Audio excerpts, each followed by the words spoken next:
Recording. All right.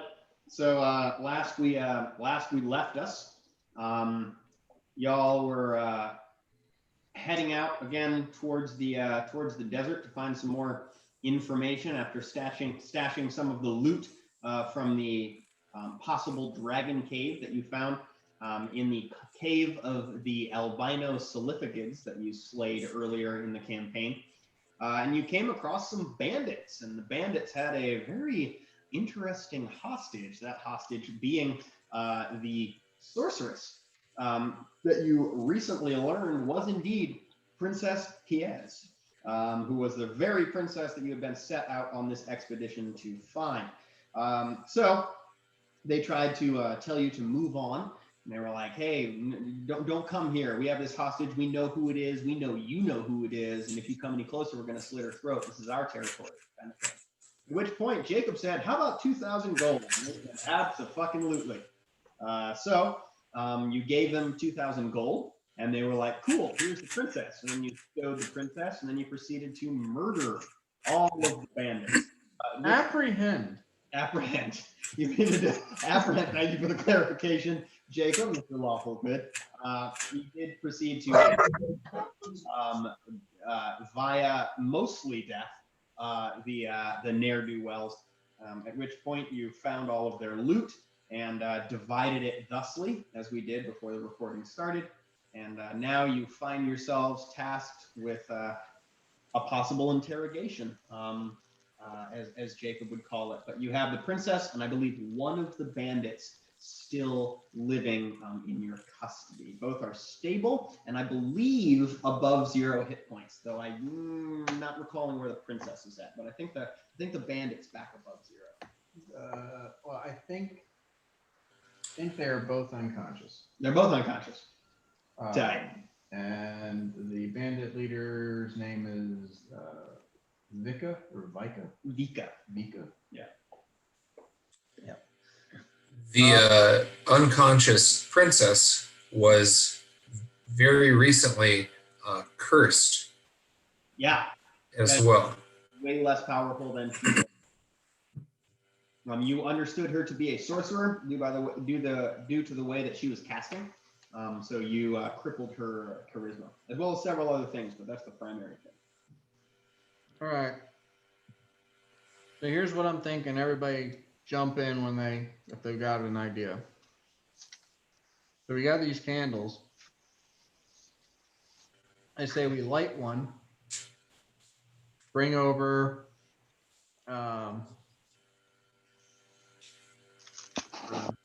we can start with either one. They last for an hour. Yes. They do. That should be plenty of time. We can start with the bandit guy, with Vika. And I just want to confirm that she didn't give him any sensitive information, that if we turn him in, that there might be something that is going to complicate things for us if he talks about what she said or what she did. I just want to know exactly what he knows about her and when he apprehended her, what he did, what she said, that kind of stuff. And then we take him back to the cart and we bring the princess over, and then we interrogate her, find out if there's an actual dragon, find out whatever we can about this dragon, if there is one. Maybe get specifics on the beef between her and the prince, so that we know what we're getting ourselves involved in. And any other questions or thoughts or concerns. At the same time, I want to make it abundantly clear to her. I mean, I assume that she does not have her full casting capacity, but I want somebody to be standing there, like with their arm cocked, ready to knock her out if she starts casting a spell. I want somebody to ask her if this is her kid. And I The hand as hold up the skull. Hold up the what? The The skull. skull. Oh. Okay. Well, so you guys need to start the interrogation. Like we need to take this step by No, step. but I just put that out. So That sounds good. then- All you said. All right. Does anybody want to take the lead with this interrogation thing? I'm good with formulating a plot. Not good with talking to people. Well, yeah. I'm gonna go ahead and light my candle, and let's wake up this tough guy here. Anybody? Come on over. So if he's down a spell or some sort of potion or something, we'll have to do the trick for waking him up. In which case, yeah. I'm gonna. Can I wake him up with a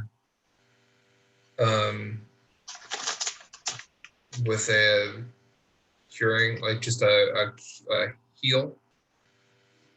First, before, if I see Fen starting to like make progress, like lighting a candle, like, no. We're going to go over there, away from the cart and all of our shit, and out of hearing range of going to go over there. That's where we're going to find a nice rock. We'll put the candle on a rock. Light the candle there. He'll be on one side. You'll be on the other side. I'll be behind him, ready to punch him in the head. And He's not tied up. The princess is tied up. The bandits had the princess tied the fuck up. I was about to say and we're tying him up first. The princess is mostly tied up. I want to make sure that she is very well tied up. Well, I want to tie him up before we start interrogating him. Jacob, drag him over to this rock here. I have a length of rope in my backpack. Drag him over. I'm not dragging him. I don't drag. Okay. Drag him over to the rock. All right. We stripped him out of his plate and stuff, so he's probably in. He's in his skivvies. He's in Something. normal, like long sleeve, silken undergarments. Not to say underwear, but he's got his, he's unwashed, very stinky. Okay. Not such a tough guy now. I'll tie him up. He looks pretty fucking tough. The guy works. Speaking of Dwayne Johnson, I mean, you're dealing with a hefty man. Not such a tough guy now. So that's what? Pretty sure. I don't remember if I roll for it or if it's a flat number or something. I know it's based off of the combat maneuver bonus. Just you say the word when you want Mungo involved in this interrogation. I'm looking on my chart. I don't.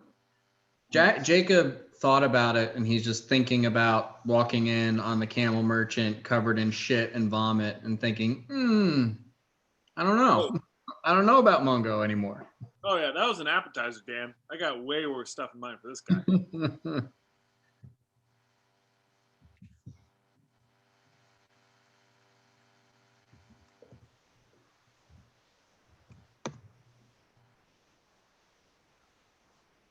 what kind of skill are we looking for? Will bluff get us there? I got bluff, sense, motive. That's not horrible. Charisma would help. Well, he's gonna tell us the truth. That's true. So I'm gonna Yeah, use my diplomacy. There you go. to That's just speak with him in a very measured fashion, under the assumption that he will be speaking only truth. He's Latif the truth sayer right now. I just want us to keep in mind that just because he has to tell the truth, remember, we also have to tell the truth, and we don't necessarily want to show all our cards. Well, I'll be standing more than 5 feet away from him when I interrogate him, Okay. outside of the radius of the candles. You can say like a grapple. He gets -10, and you do not also gain grapple condition because you're not really grappling. I just know that There is a specific thing. yeah.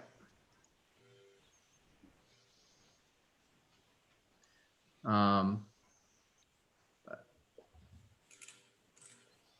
yeah, I mean, We can assume that unless he does like a stellar strength or escape artist check, he's not getting out. Fair? Yes. If I can do insane gathering typos, there we go. It's a pin effect. It's a DC escape one.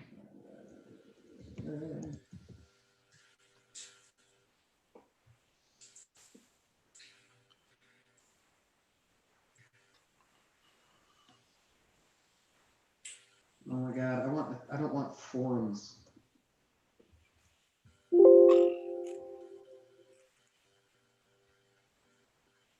It's 20. Yeah. Okay. DC to escape the bonds is 20 plus your combat maneuver bonus. Okay, so 29.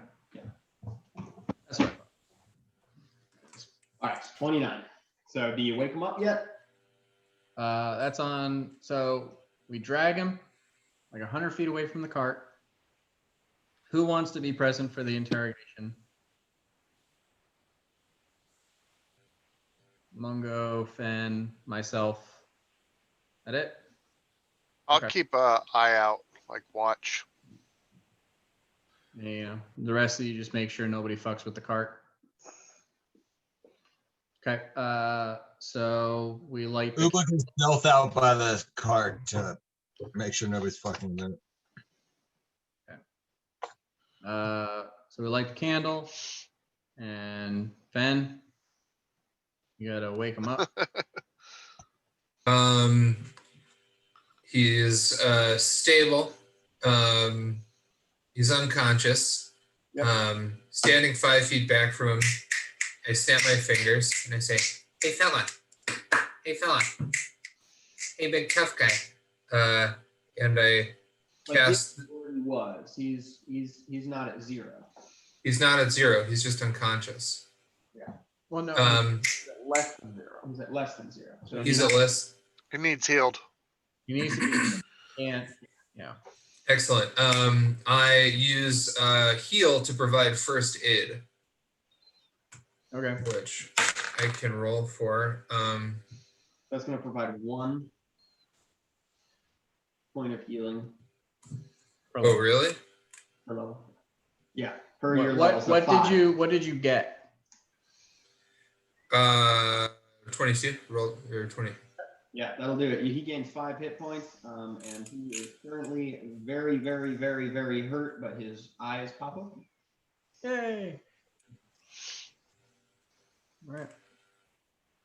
So I like squeeze his shoulders to let him know that I am there, standing over him. Yeah. And I lean down and say, "You're going to answer this nice half-elf's questions." Okay. I think there's a will save on the Candle of Truth. I rolled it. It's a DC 13.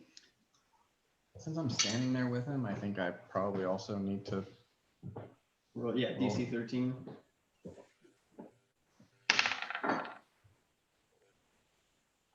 I can lie. Is there anybody that's really good at sensing motive?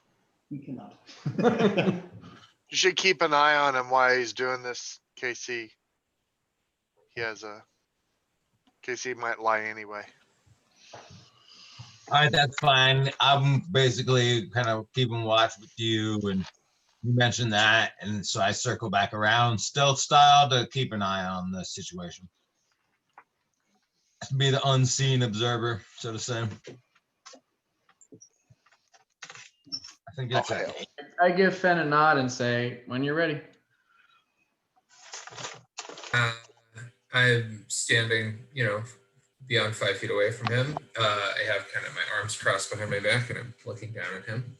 And I say, "My good man, you appear to be awake and in the picture of health. And I'm prepared to offer you the chance not to die if you answer my fairly reasonable questions. I'm a reasonable man. Although I regret to inform you that my colleagues here," and I gesture towards Mungo, "and here," and I gesture towards Jacob behind him, "are not such reasonable men. So let's have a little chat." That'll be an intimidate check, depending on how you mean it. Do you mean intimidate him? I thought it was This is I would say diplomacy. I'm being very sort of like kind and sweet. like, I'm trying to make this easy. Yeah, I'd say it's still an intimidate because Alright. he's saying like, listen, I'm gonna make it easy, but see those guys, they're gonna fuck you up. Same modifier.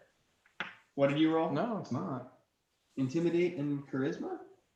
Sorry, intimidate is charisma and diplomacy is charisma. Right, right.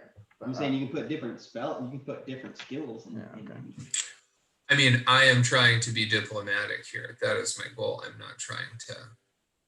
I mean, I don't know. What you said to me was rather intimidatious. You were like, oh, I won't fuck you up, don't worry. But these guys are gonna fuck you. I don't know. If you want to roll a diplomacy, give me a diplomacy. But I viewed that as an intimidation attempt. Whereas my colleagues might offer you death as a reward for whatever you tell them, I'm prepared to offer you a drink of cool, clean water out here in this scorching hot desert. I'll take your water, and I have no interest in dying. All right, I'll roll a diplomacy check. Ooh, 19 on the die. Adding. Wow, yeah. Diplomacy of 31. I mean, you did something that makes my tongue hurt with that fucking candle. So ask me what you will. Well, I'm interested in learning how you met our friend, the princess here. Tell me about that. I love a good yarn. Tell me how you met the lass. Well, me and my mates, whom all are disposed of now, thank you kindly. We are rolling through the fine desert, as you see, doing some banditing. And we find ourselves upon a woman who seems to be very tired, who comes down from the sky. And she's hanging out next to a tree. She's breathing real heavy. And one of my mates, he says, look at that finery she's wearing. Look at that fine finery. And I go up and I sneak around her best as I can, keeping my distance, as you will. And I see her face. And you see, here's the thing. I've seen a face or two before. And I used to be a servant within the palace, and I recognize that as good old Princess Piaz. And I says to myself, well, we'll probably have a good reward for her, huh? And so we ambushed her. She was ne'er the wiser. She had to breathe lightning at us, but it didn't work. It fizzled out in her mouth. So she's got some tricks hidden up her sleeve. I'd be careful if I were you. You don't seem to be as powerful as me and my gang. You just overpowered us for the moment. Anyway. Well, so you got the drop on her. And you knocked her unconscious and tied her up. Did she? You said you used to work at the palace. Did you speak with her at all about your old position? She wouldn't recognize me. At least I don't think so. I was a dishwasher, primarily. Well, did you exchange any words with the girl before you knocked her unconscious and bound and gagged her? Well, we were thinking about talking to her, but then she tried to breathe the aforementioned lightning at us, and we decided it was better to just knock her out while we could. That seems right reasonable of you there, my good man. A dishwasher, you say? I was. How long were you in the employ of the prince? Just a couple of months, I'd say. Maybe 6, maybe half a year. And what events at the palace led you to leave your position, washing the prince's dishes? Well, I was trying to cool down after I almost got caught doing my bandit job, if you know what I mean. Me and my old gang, we had to run from a posse for a couple of weeks. And after we slipped away, I figured I'd try to get a normal job for a little while, keep low, establish a cover kind of thing. I didn't think I'd been made. Well, you seem like a right recidivist, my good man. Jacob, I think that covers it. Anything else? No, seems to cover it. My colleagues won't have to relieve you of your life, and as promised, a drink of fresh water. And I cast a 0 level spell, create water a foot over his head, and and 2-3 gallons of water just fall all over him. He's relatively happy with how you handled the situation, so he's just stoked to get the water. But he doesn't have the use of his hands, so it's a little awkward to watch as he tries to guzzle down the magical water from the sky. Yeah. When he's done with that, I will take a strip of cloth I relieved from one of the cultists' robes, and I make a gag out of it, and I gag him. I'll hit you if you keep making noise. All right. So drag him back to the cart and pick up the princess and take her over to the candle. I got a fucking bladder the size of a goddamn peanut. I just chugged this whole 5-hour energy. I need to go pee real quick because, I got to establish her personality and I can't do so while I have a hurting in my lines. Yeah, go for the lines. Well, we can plan the interrogation of the princess, which I want to know. I want to know about the dragon, if there is one. Any details about it? What the situation between her and the prince is, if there's some information we're not aware of. Why she ran away? Yeah. Or whatever she did. Why'd she leave? I'm sure the dragon and the prince and all of that is a interrelated story. Yep.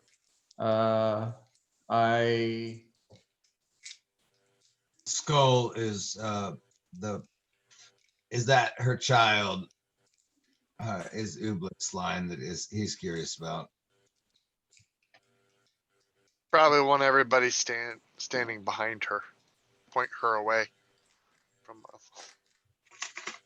Okay. Also,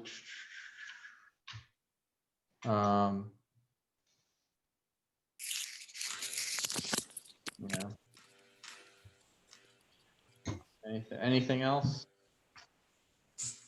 I want to kill the shit out of that guy, but that's unrelated. Sorry, couldn't hear that.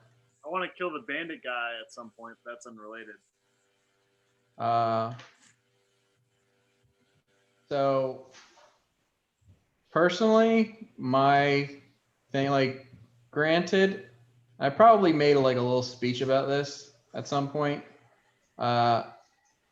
Even though the bounties for these two are alive or dead, we have taken them alive, and I see no reason to kill them before we turn them in. Or, well, I can see reason to do that. However, it's wrong. Sure. And so I would rather we not murder people who are helpless and in our possession. As a character, just letting you know, as a player, just letting you know as a character what I would do. Mungo, sword I would throw in the desert. I can understand that there are some people in this group who might want to kill the princess before we bring her back, because he knows about that dragon horde, and the second we hand her over to the prince, he knows about that dragon horde, and we are no longer able to get that money. But Wait, I thought we were gonna go back and get all that money before we ever returned her. Anyway, I'm muting it. well, no, our original plan was to wait a week to see if a dragon flops out of the sky and tries to kill us for taking the money. Yeah. But, if we don't return with the princess in a reasonable amount of time, the prince is going to be curious. He might send more people out, or I don't know. But I'm just saying, I know that you guys some of you might want to kill the princess to secure that we are the only people with the knowledge of the dragon horde. I do not want us to do that. I'm inclined to agree. No Huh. facts, indifferent. She don't care. Okay. So that's where we're at. Now, it might be prudent to tell the prince that she needs to have her tongue cut out because she's a caster and she's dangerous. But that's up to him. We can make suggestions. What if she's the good guy? Well, that's what this interrogation is for. Suss out those details. I think our primary questions are good. All right. All right, Fen, are you ready? I'm ready. Okay. Fen ready. She's going to remain gagged while we wake her up. And then once she understands what is what's happening, then I will remove the gag. The princess is at 0, or she's at below. 0. She's at 0. She's gagged. She's unconscious. Prior to awakening her, Finn is going to cast the spell Forbid Action. And I'm gonna forbid her from casting. And I don't know, does she get a save because she's unconscious? I believe that only lasts 1 round. Oh, I guess we're not in combat. It's not a. This would be 6 seconds of her not being able to cast anything. Yeah, that is 1 round. That's less functional than I want it to be.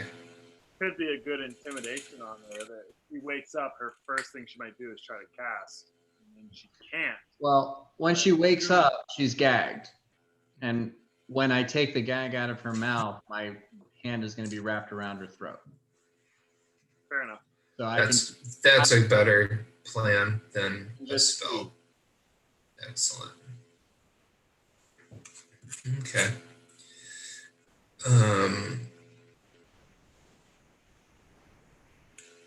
All right. We're in position. Everybody's standing behind her except for me and Mungo. Mungo is standing behind me. Right. All right. I use first aid to heal her and attempt to bring her back from unconsciousness. Okay, so you're with her. So you're within the right before you drag her over there. She's by the candle. We've drug her over to the rock where we did the first interrogation. You approach her, so but you're gonna move immediately 5 feet away. Yes. Okay. Never mind. Sorry, I don't want to complicate it. That'd be pointless. Yeah.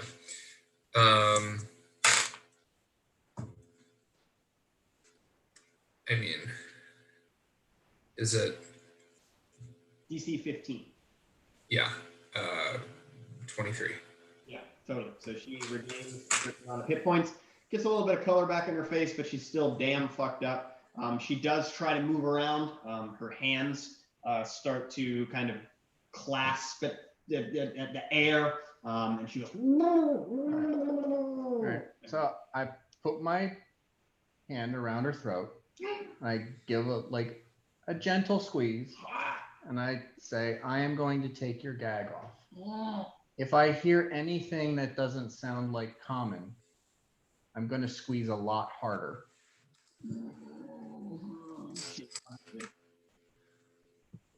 And I take her gag off.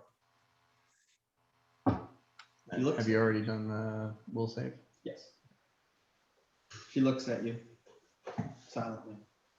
I'm just kind of, I'm just leaning to get eye contact. And then I, take a position behind her, hand on her shoulder, one wrapped around her throat. And then I nod to Finn.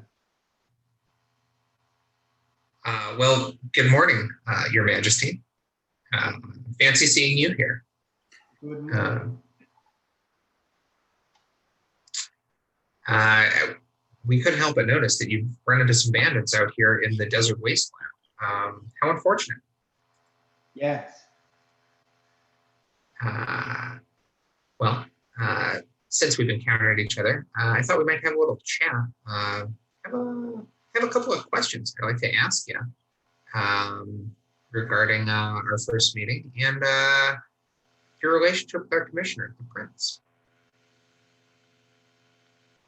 Ask away. Well, and I reach in and pull out a gold coin and I flip it. You just sort of flip it. I'm kind of like walking back and forth. So that hoard of treasure that we were all hanging out at earlier when things got a bit contentious. That's a dragon hoard. What can you tell me? Are there any dragons hanging around here?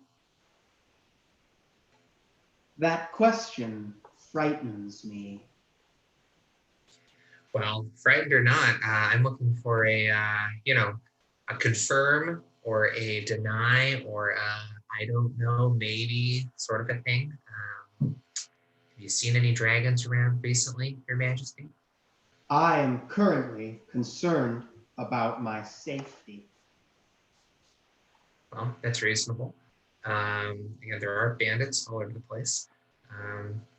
Although we are in the employ of your paramour, the prince, perhaps we could talk about him. What's going on with that? Seems kind of weird. How are you? How's it going, Dish Girl? My marriage is an unhappy marriage. Since she's being difficult, I just wanted to say a 19-cent motive as I'm observing, and then I'm muting it again. 19-cent motive? All right, so Ooblik, you notice some things.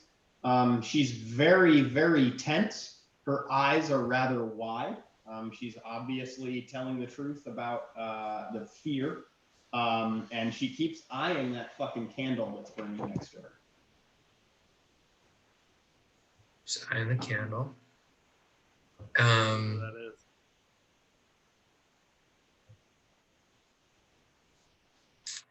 Well, Your Majesty, it pains me to hear about the unhappy state of your matrimony. However, we are in the business of bringing you back to hearth and home. Any information that you could provide us with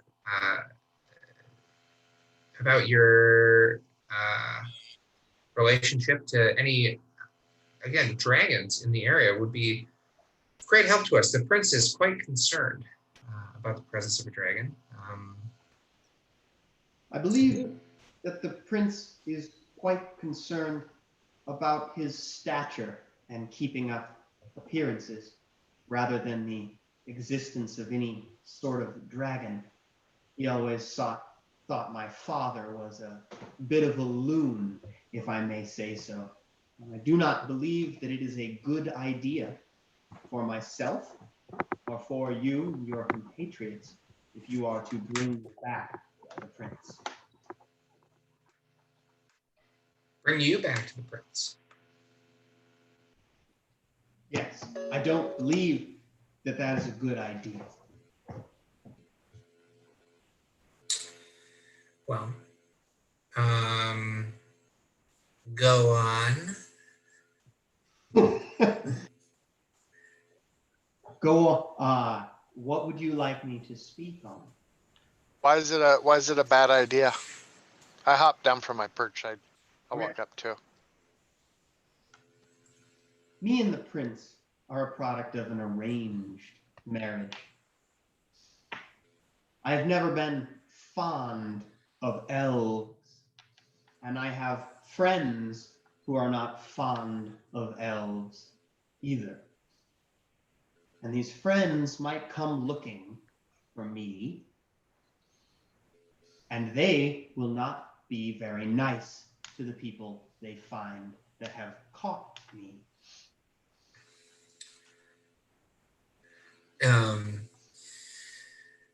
Well, Your Majesty, and Fen removes his hat and his kind of ears pointed. He's like, I am but half an elf, so I'm not worried about that at all. Like it or not, we've got you here, and we're in the business of bringing you back. So unless you can provide us a good reason not to do that, and I, again, hat in one hand, gold coin in the other, I flip the gold coin, give her like kind of a glance, be it a coin or information about the dragon that we're looking to find out here. I don't know if we'll be able to come to an arrangement. The existence of creatures like you is why I have punctured my inside.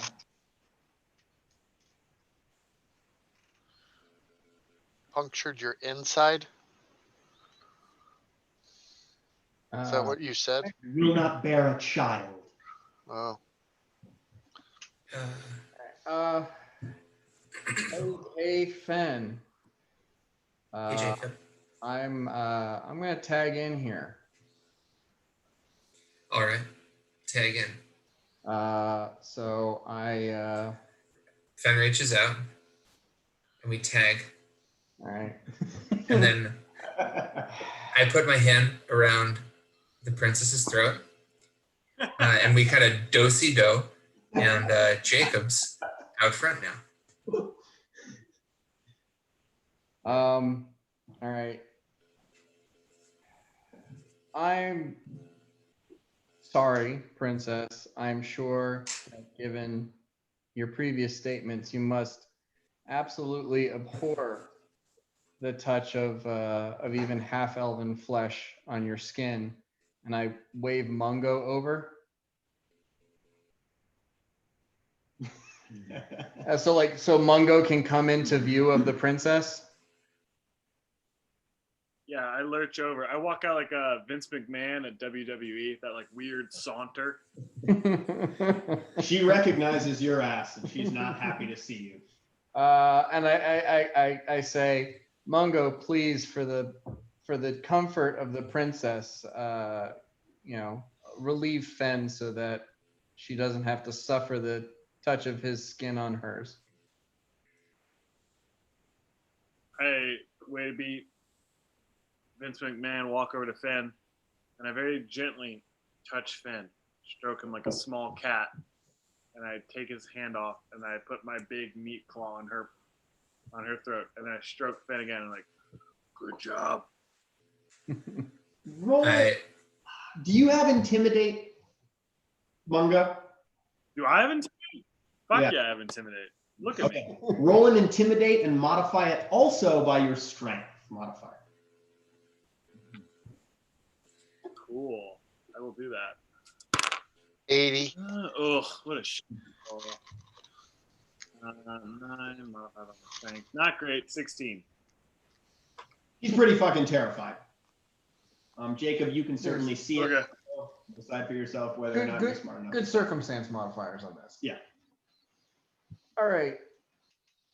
I understand that there are greater forces that might cause you trepidation, but you need to stop playing the fucking pronoun game and tell me, is there a fucking dragon? Yes or no? Can you keep me safe? Maybe, but I am absolutely certain we can end you.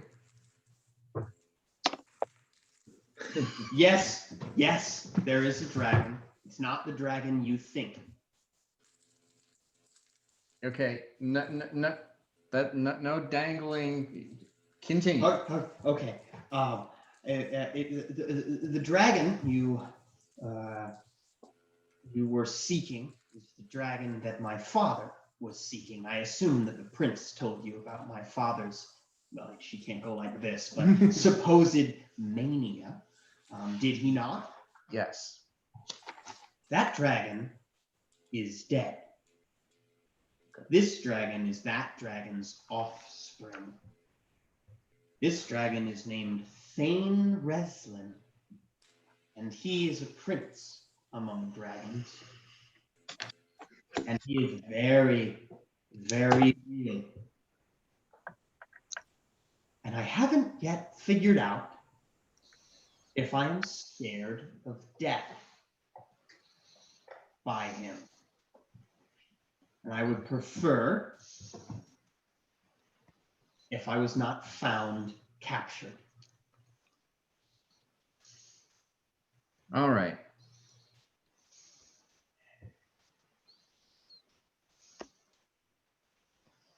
Where is he since he wasn't in that lair? Does he come back? Periodically, yes. Not at regular intervals. But he comes back to check on my progress with recruitment. And he comes back to check on his father's horde. When you say periodically, weeks, months, days? Never more than a month. When was the last time he was here? 3 weeks ago. Oh, man. Oh, shit. How old is he? He is, you do a little smirk, juvenile. All right.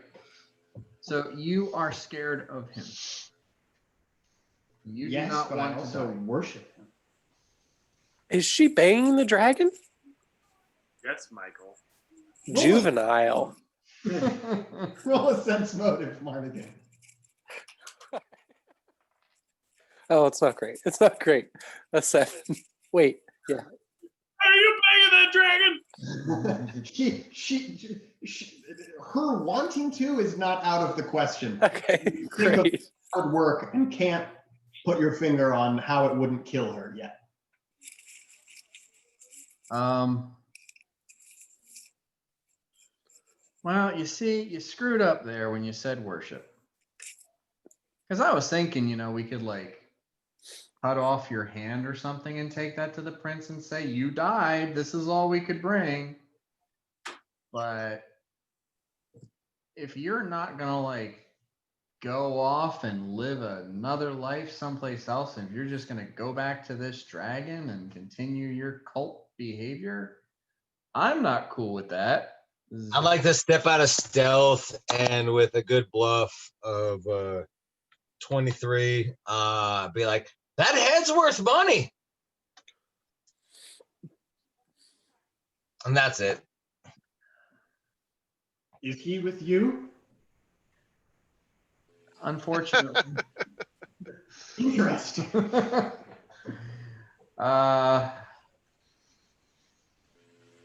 So I think you dug yourself a hole there. When we return you to the prince, are you going to tell him about the dragon and the horde and all that stuff, or are you going to try to keep it all secret? Depends on whether or not you bring the fucking candle. Well, this one's not going to last all the way back to Zinkarev. I don't think that that's the only one you have, or you wouldn't burn it so brazenly. Right. Well, they're your candles, so I know there was 2 of them. Pretty much. This chick rules. So then you're going to keep this secret from the prince. Out of fear, yes, but also out of delight, because I hate him. He is a and little bit of a prefer dick. Never to tell him the truth. All elves are dicks. Half elves are even worse because they're the product of. Go on. Rude. Rude. What color is the dragon? What color is the sky? Gray. Are there gray dragons? The You'll color have of to- the sky changes Yes. at different times of the day. So Yes. The blue Wait. dragon. Is You should also be afraid of the prince. I give due Wait. respect to heads of state. He is not simply a head of state, he is a conqueror. All right. I'm a mercenary. Just Can- saying. can I ask an interpretation question? Yeah. When the physical Trevor bats his eyelashes, is that also our princess? Have I been indicated- batting my I'm eyes? just saying there was a moment when you talked about the prince where there was a little Well, she might be thinking about her lovers when she talks about the prince. ah. Yeah, I'm conscious. To answer your question in a sense, that is, I'm just like, I don't know, I'm trying to embody this character. She might blink her eyelashes a lot. It shouldn't be taken too much to know. All righty. Well, And I don't mean to be evasive. It's just that, like, she's a lot smarter than the homie that you just interrogated. She knows the spell that she's under, so she's really, really trying to be cool here. no. All right. Do we have anything to fear from the prince directly? His shame. Do you think he would try quieting us after bringing you back? Is that what you're suggesting? Yes. Hmm. This is a concern that I have because I believe that I know him best.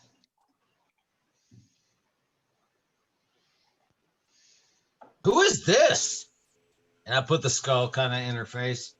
And by kind of in her face, you know, I'm tiny. So that's what I mean. I don't know that person's name particularly, but I remember her.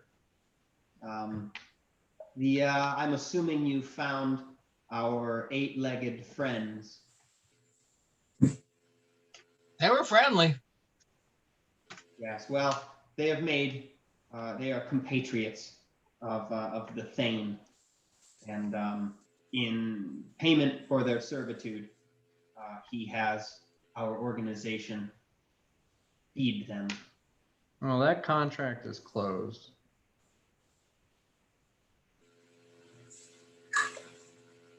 Just in case you were curious. No more demand for that supply line. And yeah, your recruitment drives are all fucking, that was wasted time. Why? They're all dead. Well, maybe a group you have not found. It would be great pleasure to know that you think that they are all dead. Because in my mind, that means that there may yet be some left. Where's the rest of your friends? Hope in one hand and shit in the other, and see which one fills up first. I have my hopes and you have yours. All right. You don't do that shit. Yeah, Mungo, put her to sleep. I do a big cartoonish conk on the top of her head. Non-lethal damage, it won't take much. Yeah, non-lethal. He's out. Mungo's like, Yeah, I think technically, Yeah, that was like what. unarmed strike, he can't do lethal damage with his fist. oh yeah, okay, yeah. So she got. I mean, if you whack her, she's out. She was at 5 hit points. If you whack her, she's gonna go down. She's stable. I whacked it. All right. Up. All right. I put the gag back in. And After the presentation, go ahead. well, I just want to put the gag back in. I want to take her back to the cart. I want to get everybody together. I want to blah, blah, blah. the results of the interrogation and then open it up to committee. Like that. Yeah. It is now open to the committee. You do all that without any sort of badness happening to you. I presume with her previous captor.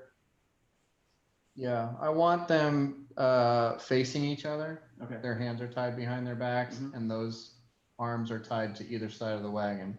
I don't want there to be a funny little situation where they roll together and with their hands they untie each other's bonds. We're not doing that shit.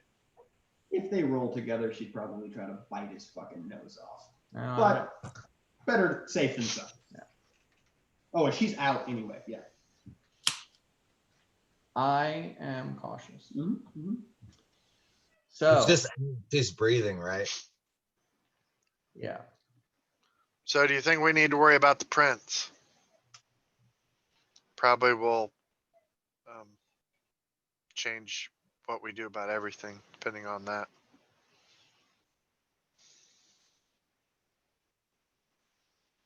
There is a concern there that if he's not happy with, you know, the knowledge of, you know, his princess's infidelity getting out. So the thing is, there's two ways to avoid the consequences of that. One, not all of us return the princess. Some of us do not show up. So that there are people out there who know, and if we don't, you know, if we don't come out of the castle, Yeah. then that news will get out. Yep. Or we can just tell him that we gave a sealed envelope to Gwillich, and if we don't go and get it from him, well, we won't say Gwillich, we'll say a friend. If we don't get it from him after we leave, he will disseminate that to the local tabloids or whatever, the town criers. I like the first one unless the second one is actually true, because he may have a way to see if we're just saying that. Oh no, I mean, yeah, we'll actually do it. Okay. Yeah, we're not going to go in and bluff. Right. But yeah, I don't, you know, if things come to, you know, combat, come to blows, I'd rather not half of us be out of the melee. We are stronger together. And then half of us not being there, the remainder will be easier to find and hunt and kill if we're not together. Had the prince like sworn us to secrecy about, he was concerned that the princess had been kidnapped by bandits. Had he had not sworn us to secrecy. He did not. He just wanted you to find her, dead or alive. But we did not go around town telling everybody what the problem was.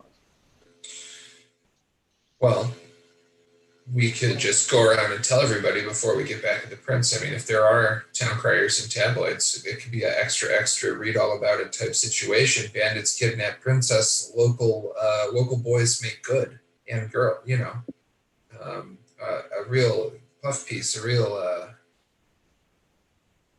What leverage do we have at that point? Not getting murdered. Right, but if us leaving safely and continuing to live the rest of our lives unmolested means that information doesn't get out, we have that leverage. If the information's already out, we do not have the leverage. I mean, I guess the information is the prince is like what she alluded to, his like shame or pride or whatever about a alleged like infidelity is,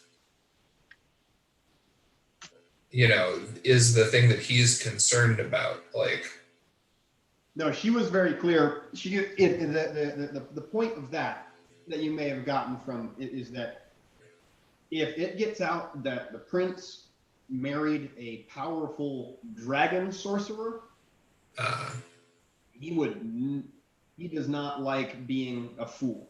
Oh yeah.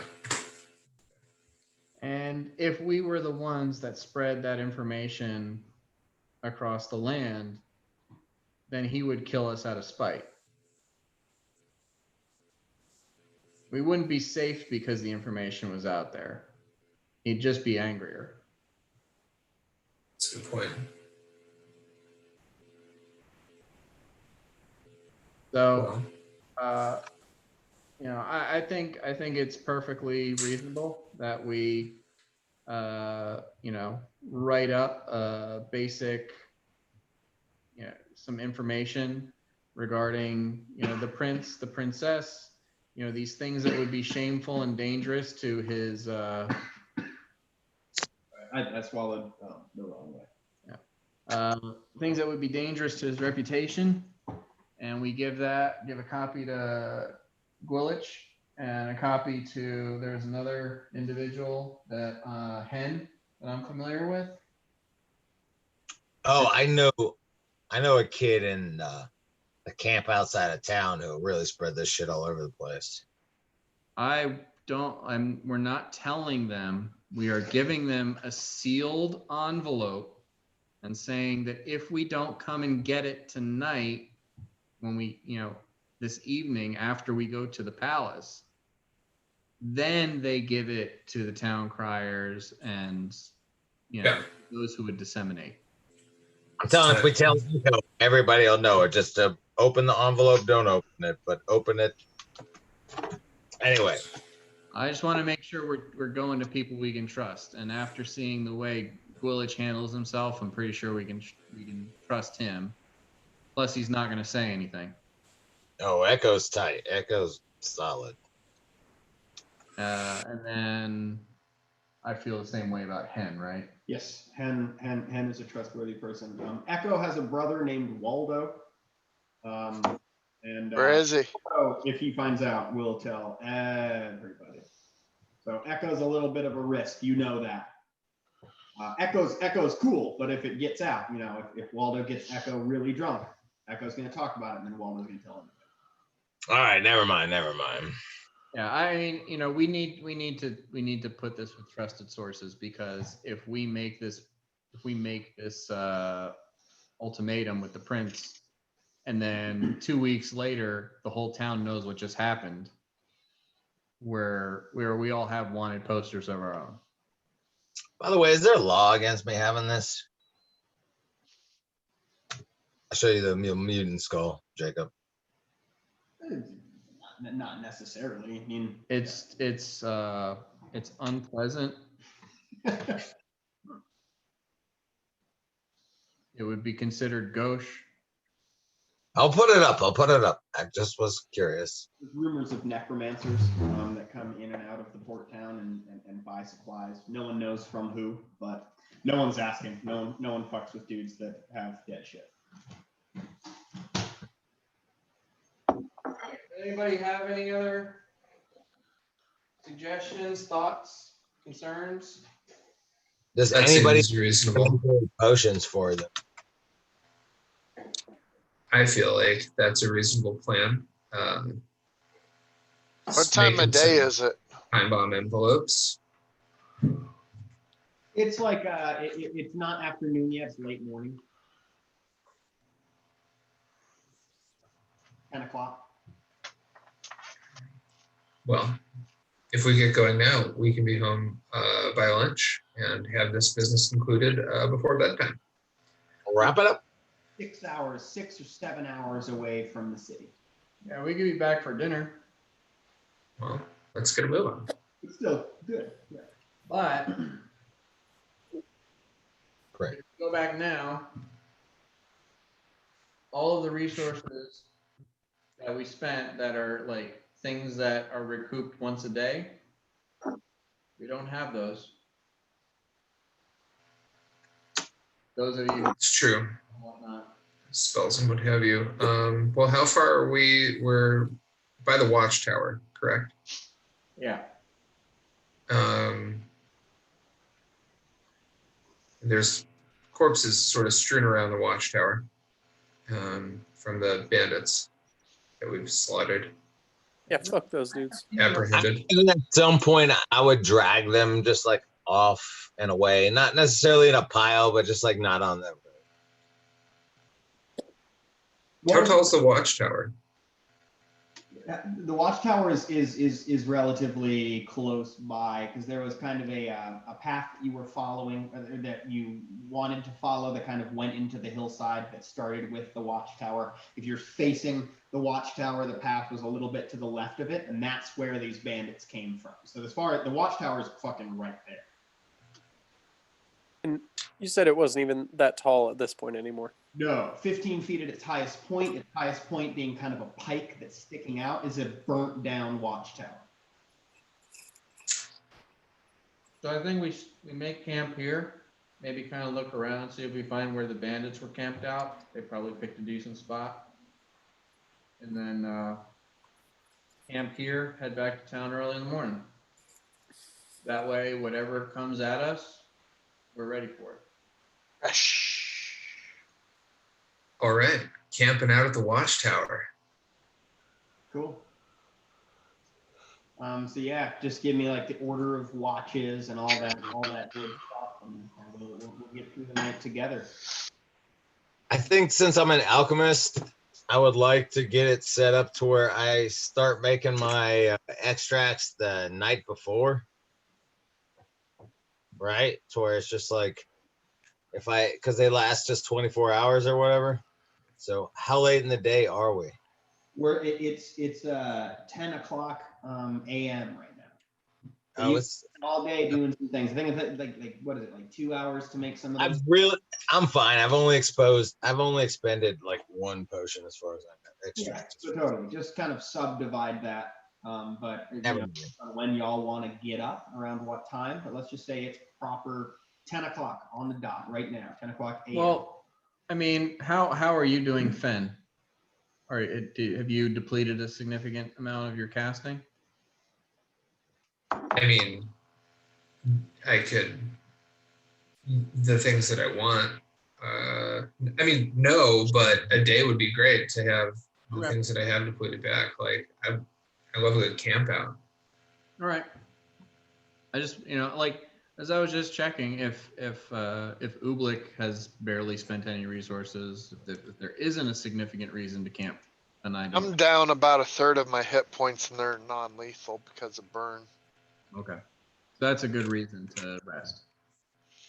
All right. I just expended 3 bombs. All right. So look around, see if we can find the bandit camp where they were camping.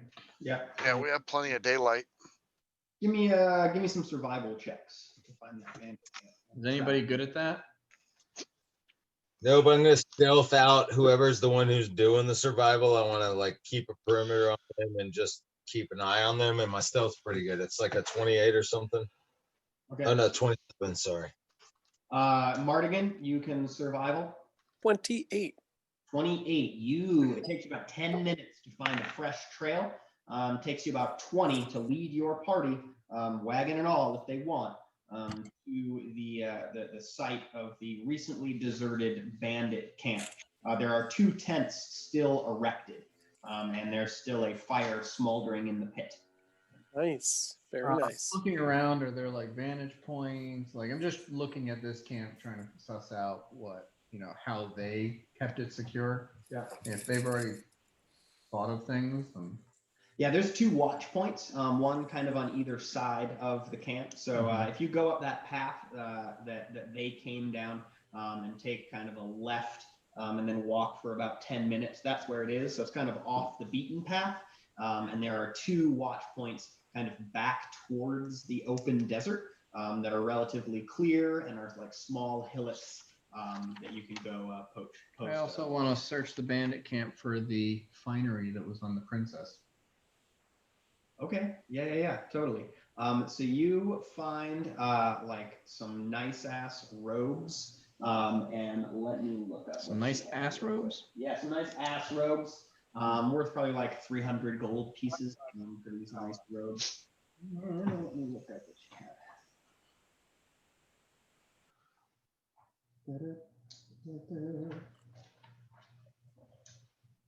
She's not 17.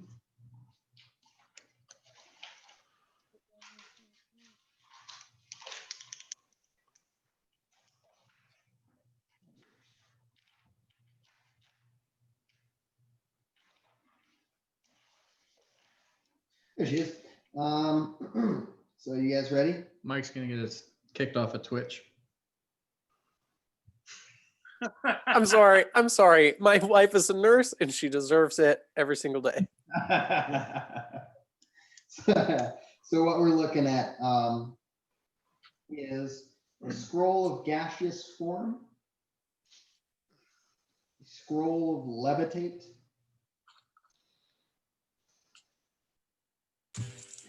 a cloak of resistance +1. Whoa, All right. there must have been a sale on those suckers. Yeah. A ring of protection +1. 75 gold pieces. Yes, I mean 75. Okay. But she's got that nice robe. All right. I try to get Jacob to wear that ring. So We know it's that. first, well, okay, simple things. Robes, we're throwing in the cart. We're selling them. Scroll of gaseous form and scroll of levitate. I like the gas Oobleck, form. Can you learn these? Oh, hold on. I gotta look. I bet I can learn them. If they're formulas you can learn, then I'm all for adding that to your repertoire as opposed to just using a one shot. All right, hold on.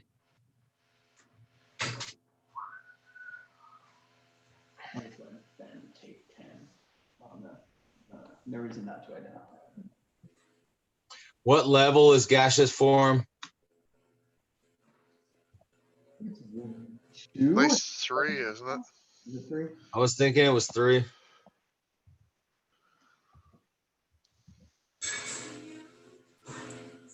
Maybe it's a levitate. I think levitate. Levitate's 2. Yeah, I don't think so. This flies 3. Gaseous form is a 3rd level alchemist. But hey, if you just want to hold on to it until you can use it, I'm fine with that too. Yeah, gaseous form, and then the other one is the 2nd one level. I think. Yep, scroll levitate. All right, so scrolls go to Oobleck.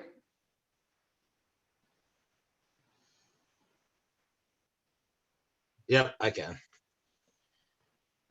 Cloak of resistance. I think as far as who's gotten things and who is still, lagging behind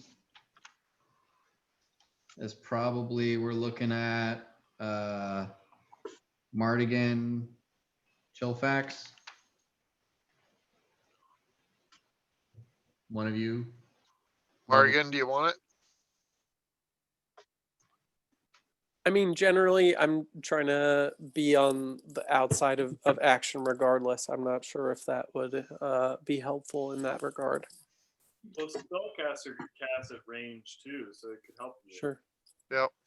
There is, I mean, and this is entirely self-serving as it comes out of my mouth. I understand this, but there is merit to, I'm not trying to take these things, but Oobleck suggested I get the ring, and there is a strategic point to making one person almost indestructible.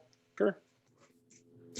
But I am not I'm not going to take this unless you guys want me to take to like bump that up to being It's still company property. You're just going to be wearing it, Jacob. Like, right. That's a very good point, Ubla. I'm fine with that. If you guys want me to wear these things, and because I do just kind of like run up and people hit me. Yeah, in the tower shield. So Makes sense to me. If no one's gonna take this extra cloak, can I just put it on my bird? No, somebody's gonna put it. The bird can't wear that, I don't think. Run out there. Talking about Jacob wearing it.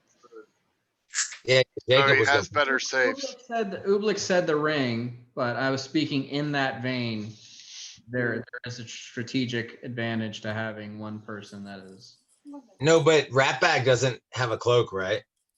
No, rap. He needs reflex saves and shit. If I didn't say it that way. That's out of character, obviously.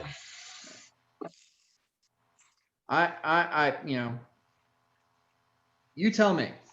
Like I said, I do not want to be greedy. I want to work in the benefit of the group. I don't care. I just want you to wear that ring for sure and the cloak. Who else? What about Finn? Do you need to have a cloak? Yeah, you should have a cloak. Finn, take a cloak. Sorry, Ratbag. I think Finn is very well equipped at the moment, isn't he? Ben has some shit. But what about his saves? But don't you like butter tarts? I'm putting the ring on and I am backing out of the conversation. Ratbag, you Speaking up besides Ublik, who doesn't want the shit. and if you're all right with me taking over for a second, if you approve the following action, you approach to take the cloak, as Ublik maybe says that you should take the cloak, and give me a reflex save. Okay. And feel free to fudge it. Reflex is ridiculous. I know.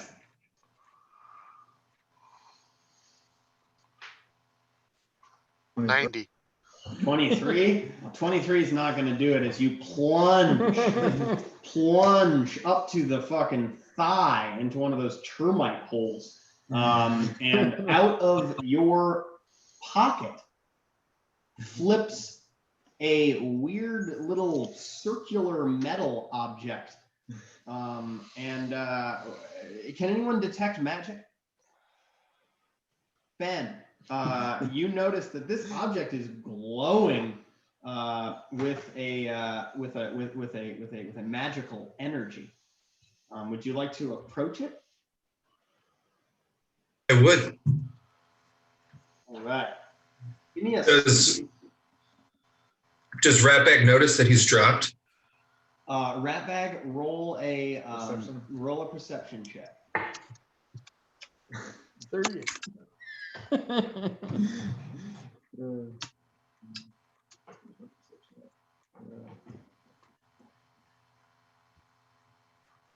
39. You do notice that this ring has fallen out of your possession, but it takes you 6 seconds to wrench your leg free from the hole that it fell into. And within And I give you the cloak. I hand you the cloak as you're trying to get out of the hole. I said, trade you. well, Ken was the one who noticed that it was magical. Do you just want to go after? No, just the ring goes flying out while the Ratbag is flying in a hole. Yeah. I was trying to get the cloak to him anyway. I just say trade you. I didn't grab the ring or anything. I didn't make a reflex save or anything. So you receive Cloak of Resistance +1, which distracts you for another 6 seconds. Then give me a spell card. Resistance +1. Yes. 16. 16. Mm-hmm. A very special item. This is a ring of spell storing. A ring of spell storm. A spell storing, like you can store spells within this ring. Worth a Google. Also, give me an appraise. Or a spell in it to cast later, but there's some specifics. I can look it up for you, but you can Google it if you'd like. 11. 11, quite valuable, probably. maybe even as much as 15,000 gold pieces. Wow. As Ratbag is fumbling with the termite mound and a cloak being thrust in his face, I calmly reach down to the ground and pick up the ring. And I hold it like this in front of Ratbag, and I say, Ratbag, my good man, you appear to have dropped your ring. Couldn't help but notice that it's very fucking magic. May I ask where you came by this?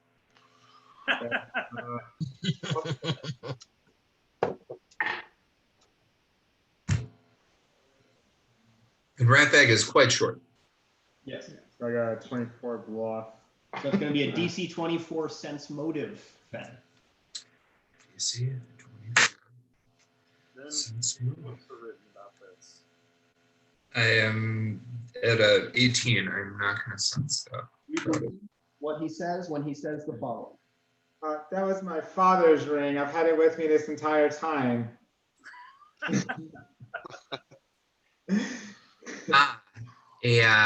Well, if not priceless, a valuable family heirloom. I would like to sense motive as well. I'm right there. Was you? Nope. I'm not. Don't take this the wrong way, my little man dog, but you are no magic user. Was your father a magician or conjurer of some sort? He practiced magic and trickery. So you've seen him cast spells on the regular. Yeah. Oh, I have. Yeah. Yeah. Okay. He's a Well. rather arcane trickster. The other thing that's not readily apparent based on the item description of a ring of spell storing, but is worth noting, is that you do not have to be a caster to use it.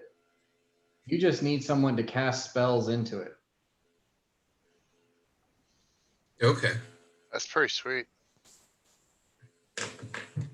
I think it's worth 25,000 gold. So it can be exceptionally powerful in the hands of a non-magic user to get spells that are self-only applied to them. I didn't realize that. It doesn't say that. It just not. It does not. It doesn't. Doesn't Doesn't say it doesn't. Yeah, totally. No. I'm down with that. No. This is And the it's- most and it's wondrous like- item you've seen so Right. far. And it's so up to level 4. I think so. Righteous might. Significant. You could put righteous might in that motherfucker. But Well, yeah. Ratbag.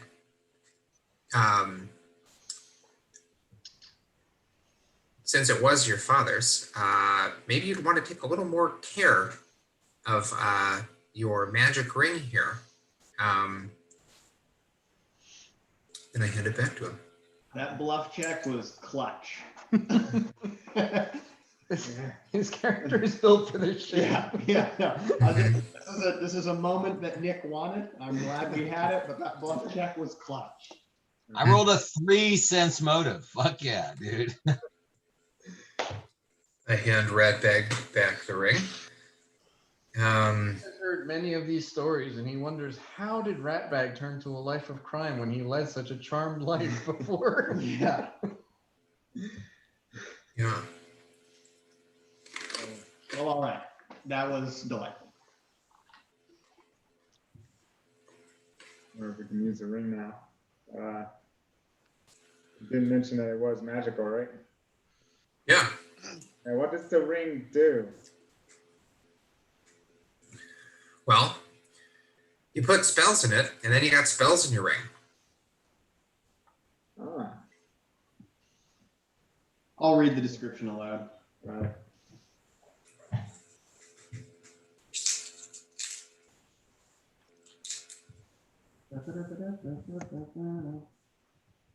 A spell storing allows a spellcaster to store a single targeted spell of up to 4th level in the case of this ring in the ring.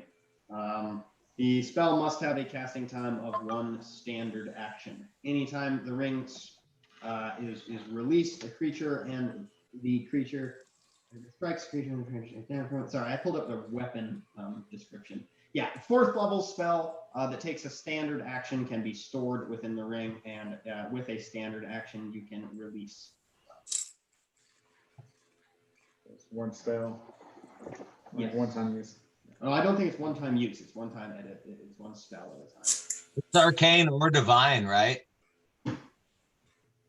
It is. I don't think it's specifically arcane. No, it can contain up. Oh, this one is up to 4. The standard is up to 5.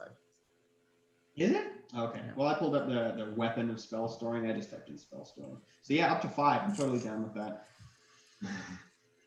Either divine or arcane or a mix of both spell types. Oh, it can contain up to 5 levels of spells. That's badass. Not 5 levels of spells. Yeah. There can be 1 spell up to 5th level, or you can subdivide. Okay, cool. Okay. I pulled up the wrong thing on my phone. There you go. That's pretty sweet. There is no arcane spell failure chance for wearing armor, because the wearer need not gesture. The activation time for the ring is the same as the casting time of the relevant spell, with a minimum of 1 standard action.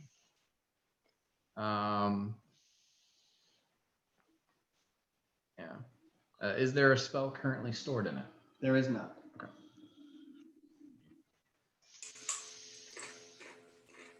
Foolish. Yeah, I mean the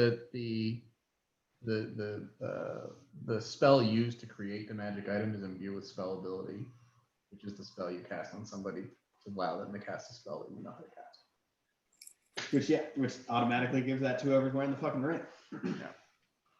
So it's, I mean, there is some pretty insane potential for shenanigans with this kind of a ring, and I'm just saying that, you know, Fen, after having, you know, gathered the information of this, would understand that. Right. Jacob has no fucking clue. This is way over his head. I was very excited to give you this item, and then Ratbag took it without letting anyone know what it was. Ratbag is trying to get her. This was way Ratbag has it back. I don't even fucking. Was this the princess fight? I think it might even remember. It was the princess fight.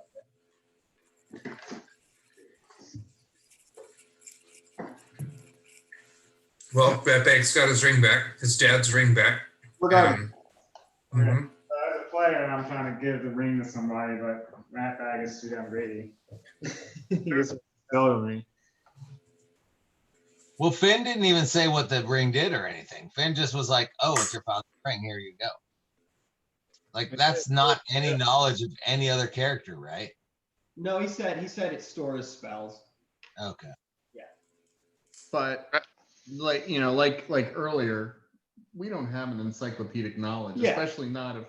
Yeah, you just know that, like, oh, you can imbue it with the strength of a spell and then cast the spell. Oh, it's like a. Oh, this is maybe the answer for you, Ratbag. Oh, Finn could put a spell in there, and then it wouldn't be as hard as that wand.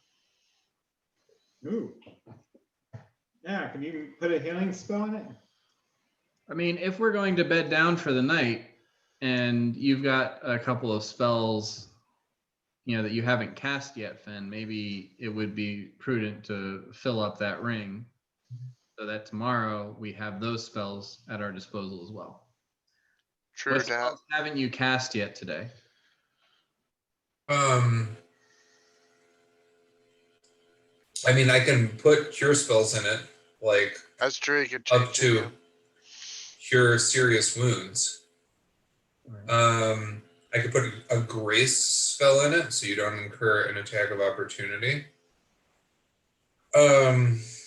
I could have a spell prepared. I didn't know if we were going to go back to that horde and do. This was a trick that I thought might come in handy. It's called Aristocrat's Nightmare, and you temporarily curse a creature so its touch lessens the value of coins it touches while under the effect of this curse. Whenever target creature touches a coin of higher value than a copper piece, that coin changes to a copper piece. The change takes place over the course of the following several minutes, allowing the target to interact with multiple coins before the effect of this curse becomes apparent. The affected coins are permanently transmuted from their previous material, typically gold, into copper coins. Which I thought would have, I don't know what we were going to do if we were going to go back and get like more gold, or if somebody was going to be fucking around there. So I thought I'd have something to like, you know, curse somebody and turn that hoard into a valueless pile of copper. What? So could you do a cure serious and a cure moderate then, right? That's Yeah. 5. Mm-hmm. What does grace do? Oh, that's the no attacks of opportunity, Mm-hmm. which might be good for a little rat bag. Healing's more universally helpful, probably. Yeah. Yeah, 2 spells would be good, I think. Whatever circumstances we run into, the healing is going to help. Yeah. I agreed. Your Furious would be a legitimate choice. Okay. Okay, so I mean, I could put a cure serious wounds and a cure moderate wounds in there. That'd be great. And it'll be modified by 5. Yeah. So the moderate is a 2d8 plus 5, and curious is a 3d8 plus 5.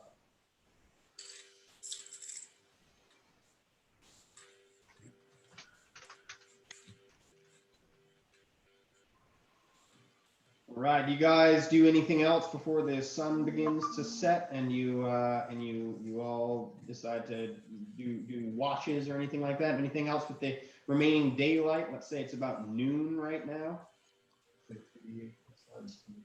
No, I want morning watch. I want last watch.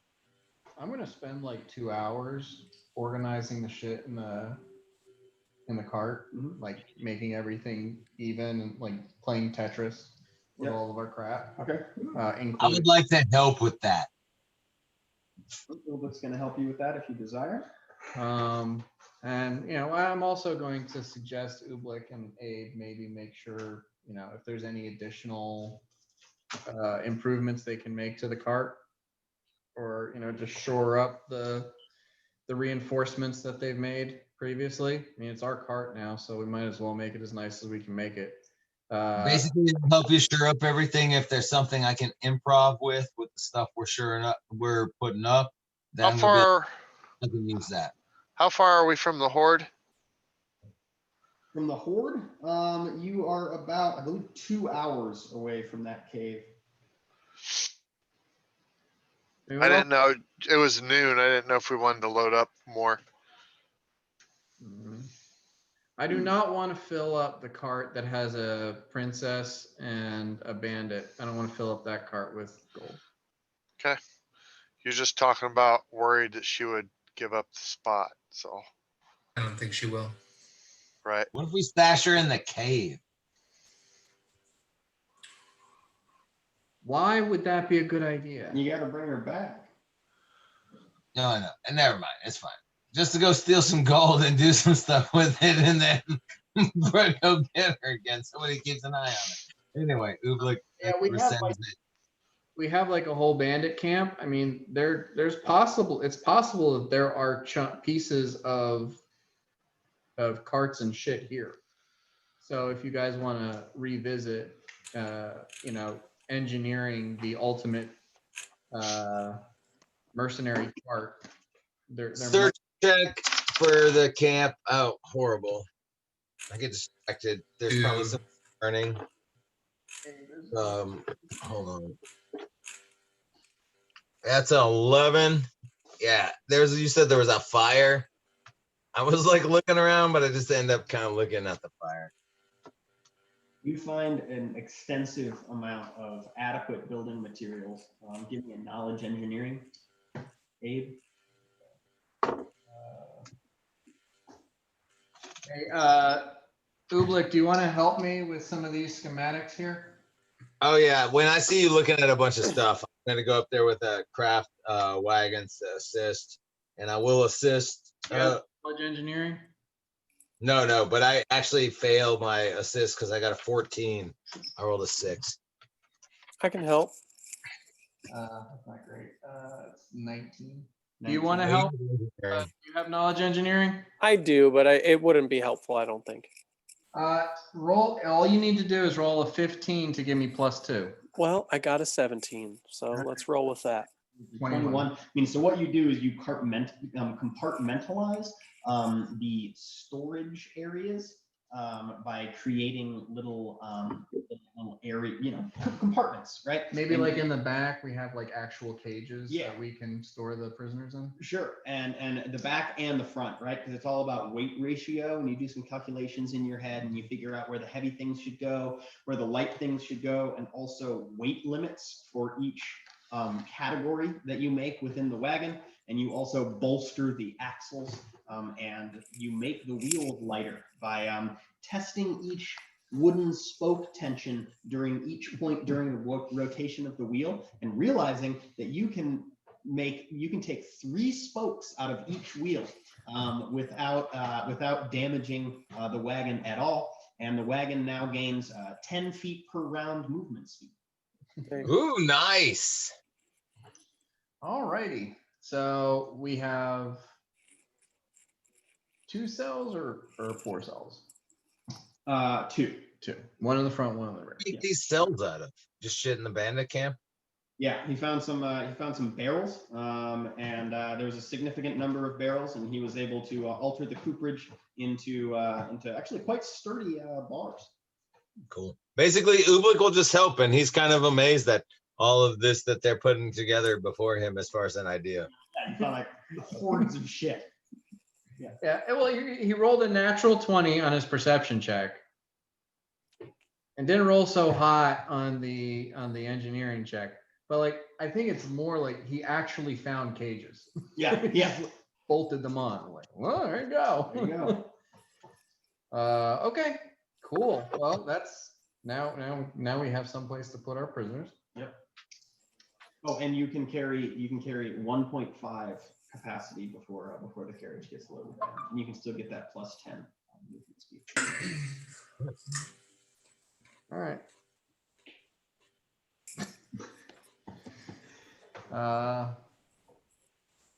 Cool. Anybody else doing anything with the afternoon? I'm basically just working on the carriage the whole time, but I'm letting engineers direct me. So Abe is telling me a lot of shit to do, and I every once in a while try to scare him, but it's abysmal. I mean, it's like a boo kind of situation. So doesn't work. All right. Fen, is there anything you're doing with your afternoon? Exploring the ruined watchtower, checking that out. And having a nice time in the desert.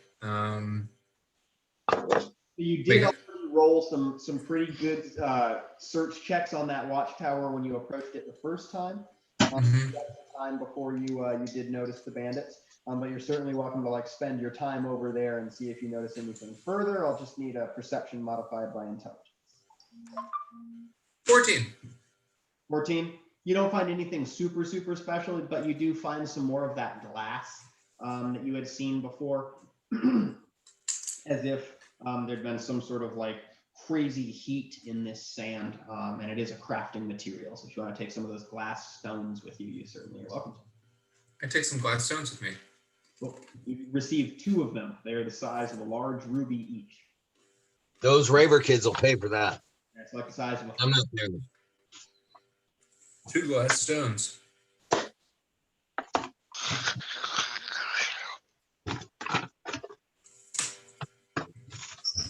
At this point, unless anyone else wants to do something pretty specific with their course of action during the day, we'll go ahead and do the watch schedule thing and get y'all through the night. Okay. Chill. When do you I'd like if Ratbag and I take first watch. Chill. When do you want to do? Mungo wants last watch. I'll watch with Phil. I don't have a preference of when. Just people with night vision might want to be nightish. Is all I have to add. Okay. Well, Chill. Have any night vision? Do you want to do the middle shift with Ublik? Sure. And when do y'all want to bed down for the night? About what time during the evening or night would you like to? Well, if we want to get out of here, at daybreak around 6 a.m., then if we start this watch at 6 p.m., then everybody gets 4 hours watch and everybody gets 8 hours rest. Bingo. So Mardigan I'm gonna say let's just let Fen rest the whole way through. Mardigan, do you want to take last watch with Mungo? Yes.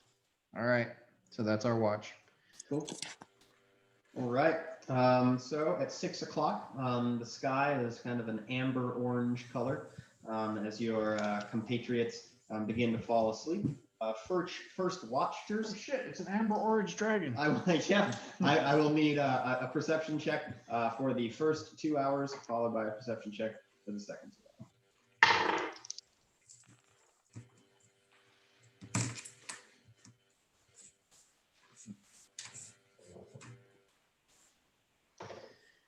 A 16 and a 22. 16. We got it, 2.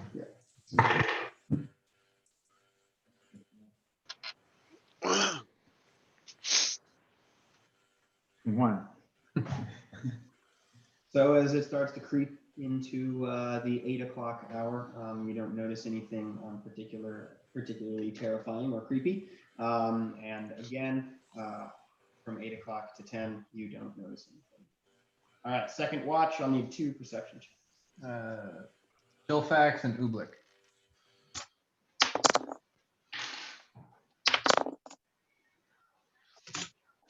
I rolled a natural 1 on my first one, but that's a 10. Okay.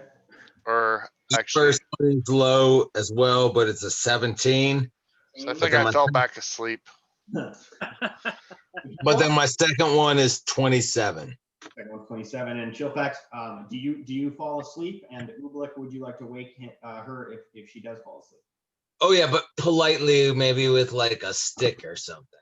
Like I don't want to. I don't want Politely with the stick. Be politely woken, you are actually informed that there is a kind of a animalistic, sad moaning coming very, very, very far away. Ublik, it was quite hard to hear, but you do hear kind of like a coming from an indistinguishable location further into the mountains, followed by a soft thunderclap.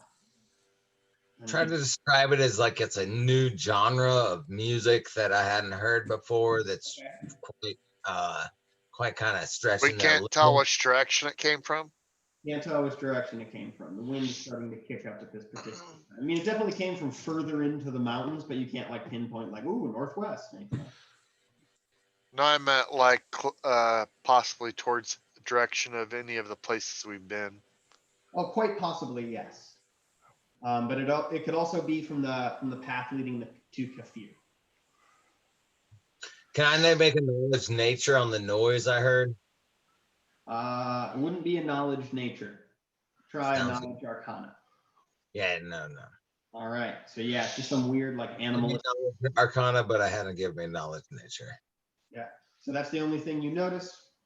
Do with it what you will, unless you want to like wake anybody up or sound the alarm. We're going to be going into third watch. We'll just tell the next watch about it. Okay. So next watch, you are informed, rather last watch, you were informed that there was this weird animalistic cry followed by a thunderclap. However, that was during the early part of the second watch. During the latter part of the second watch, it did not repeat itself. What's the sky? Is it cloudy or clear? It's clear. Yeah. You can see all the stars. Yeah, we heard a thunderclap and there's no clouds. Night. And third watch, I'll need 2 perception checks. Wow, aren't these stars beautiful? First check is a 5 for Mungo. The second one's going to be a 10. Okay. I want to stealth out of the bushes to sleep as much as I can with all my shit. Not very easy. So first is 22. And the second is 13. Making a really observant team here with Mungo. So for the first half of your watch, you notice that Mungo doesn't really hear it. And it might just be because, you were told to keep an ear out for this sort of thing, but you hear another 2 thunderclaps, these in rapid succession, followed by some sort of animalistic wail. Do you have a knowledge arcana? No. All right. So yeah, it's just some sort of Knowledge local? Nah, it's like a high-pitched scream, definitely not human, more bestial. And you do not hear it again for the remainder of your watch as the sun begins to creep above the mountains. And as you see your friends begin to stir with the warmth and with the light. Welcome to morning. And I set up my camp was basically I set up my tattoo table and bench, and I set up my alchemist lab, and then I have my tarp going over it, and I sleep in the middle of it, but just for reference. Looking for some customers. I don't believe you find any travelers this night. No, I'm saying that's how I sleep. I have the 2 tables set up, and then that because I have 2 tables. Okay, so in Anyway, the morning. This flavor. Sorry. So I digress. when we're waking up, I immediately let our group know. I definitely heard those thunderclaps again in rapid succession. I couldn't tell if they were necessarily closer, but definitely not related to weather. Yeah. And Mungo? The last 15 minutes of the watch before folks wake up, I want to find the bandit guy that we got tied up. Yeah. Okay, great. I'm gonna poke him. Does he wake up? He does. I lean down in a very. Is he gagged? He is. Great. I lean down and in a very poor caricature, I say, "I'm taking you with me," and then I'm gonna roll for this, but I want to rip his dick off and throw it to the east where the sun will rise. Okay. Yeah, totally. He is helpless. So you don't need to roll an attack roll. Just give me a what's your Strength? just give me like a 1d10 and add your strength modifier. Oh, great. I rolled a 9, so that's +5. That's 6. Or Okay. no, +5 is 14. Sorry. You do 14 damage when you rip his dick off, and he continues to bleed and Great. bleed.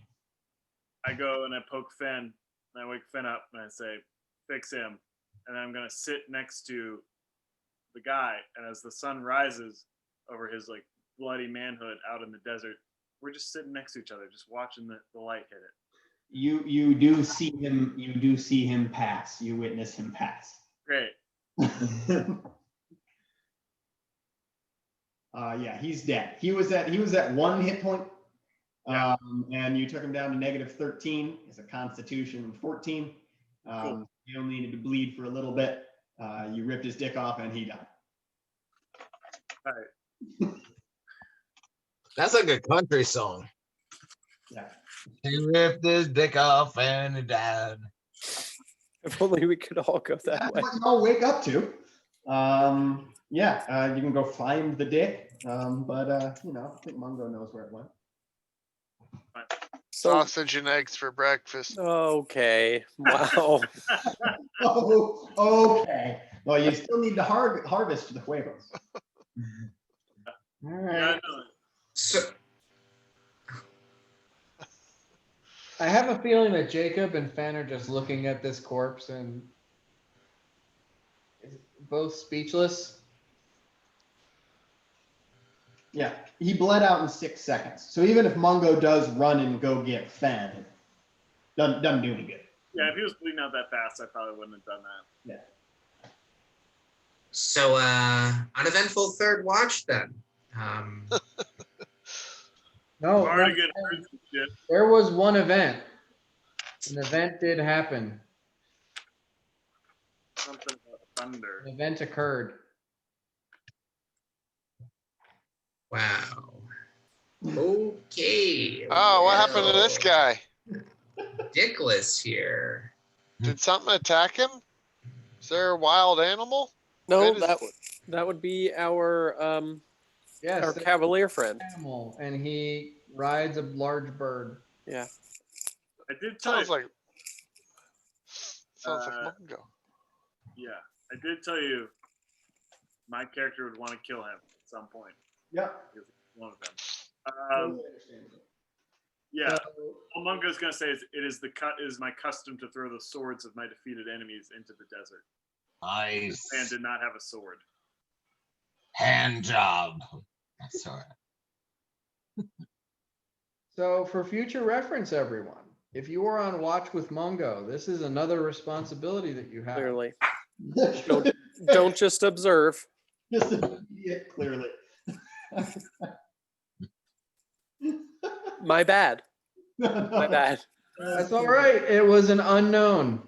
And it happened quickly. Scares It me. happened very quickly. He scares me so much. All right. Before we head back into town, does anyone have any last thoughts? I gotta fucking Jesus. I like to kick a little dick on yeah. that dirt. Do The dirt. y'all Sorry. do y'all have any idea what this weatherless thunder could be coming from? This is not Dragon my coming area. back to his horde. I Yeah. don't know. The second time it was a couple as opposed to just one off in the distance. Maybe he noticed that stuff was missing. Well, Yeah. there was With him arriving. sure. We could all scout it out. Make sure that the cell we're keeping the princess in is covered. Yeah. So it's not visible from the sky.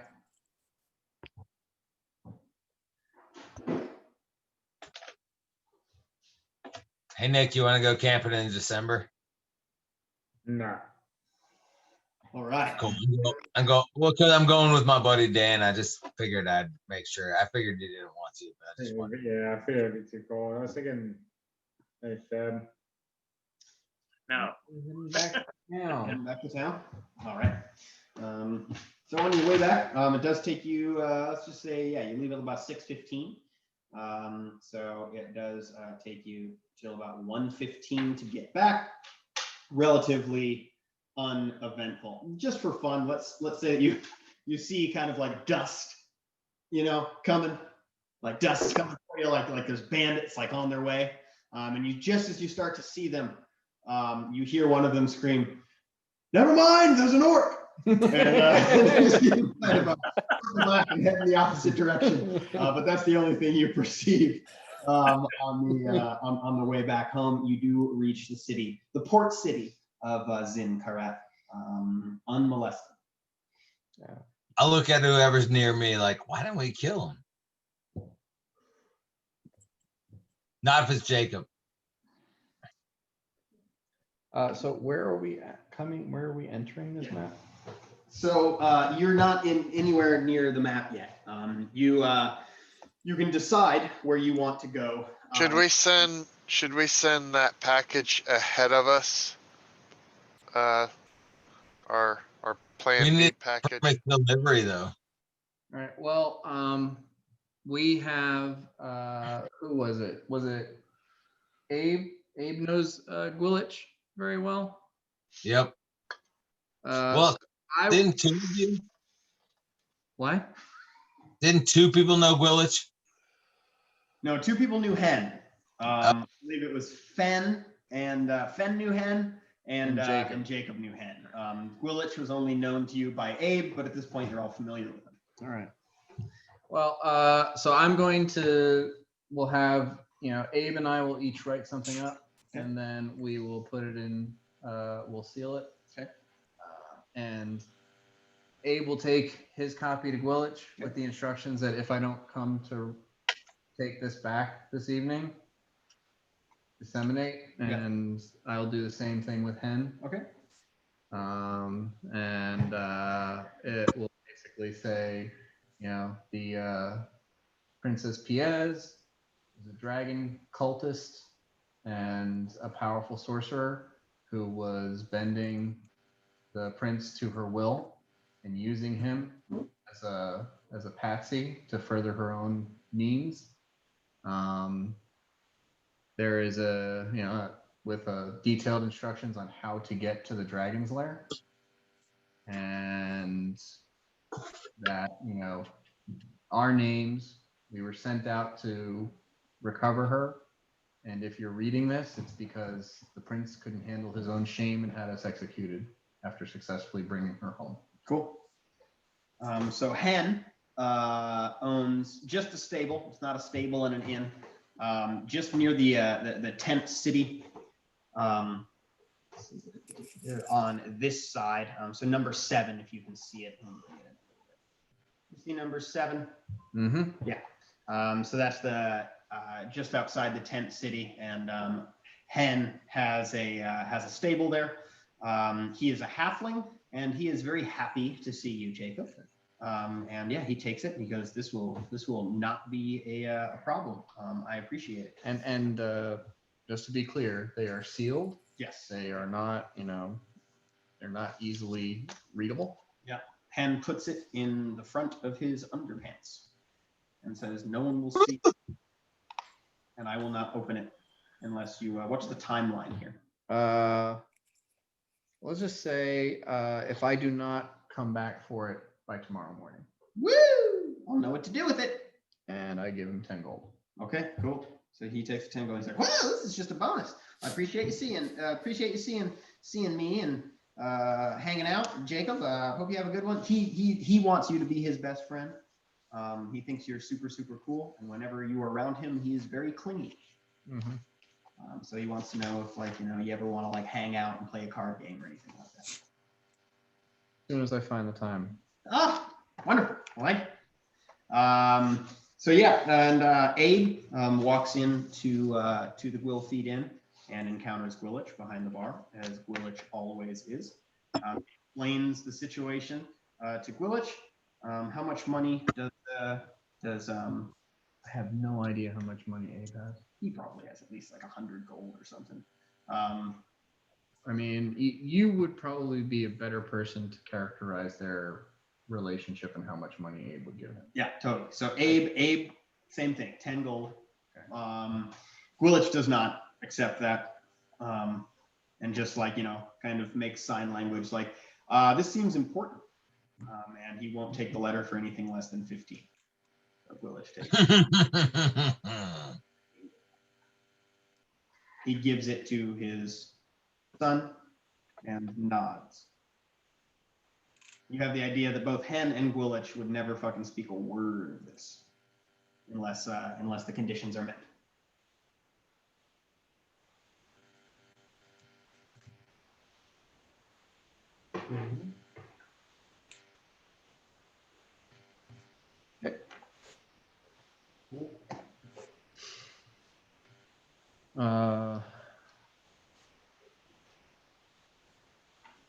Who's got a good knowledge local? Well, I've been around here a whole lot. This lady's been around. Yeah. Excuse you? Wow, rude. Well, not great. I did not say that, by the way.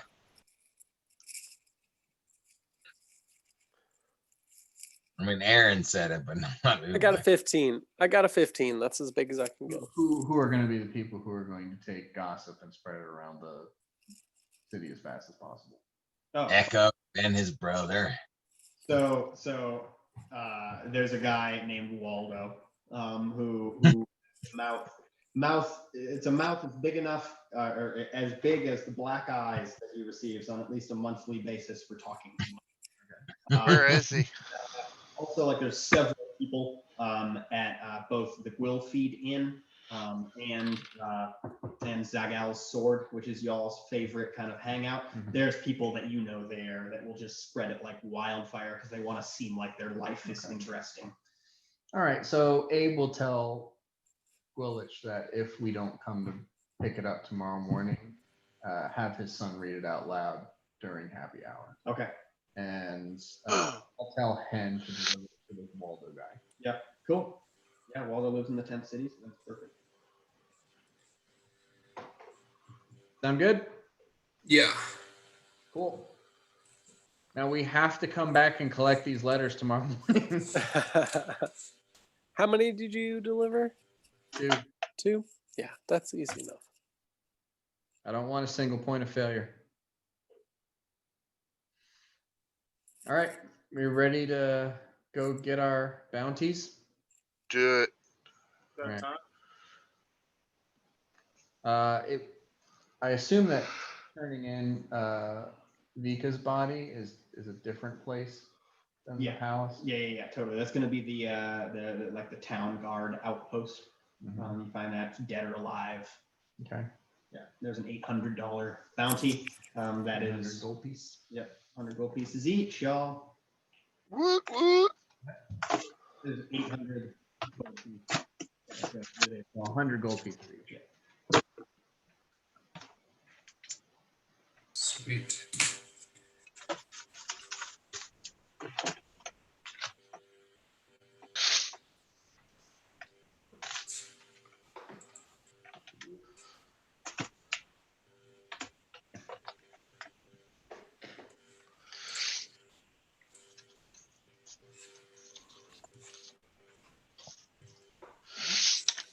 And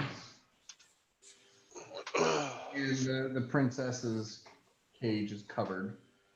We are not. Okay. She is not visible to anybody who might pass by. Totally. And anytime she might grog back into consciousness, I assume you kind of knock her out. She's gagged. All right. So, and we head to the palace. The guards, they recognize you, and they say, "Wait 1 moment."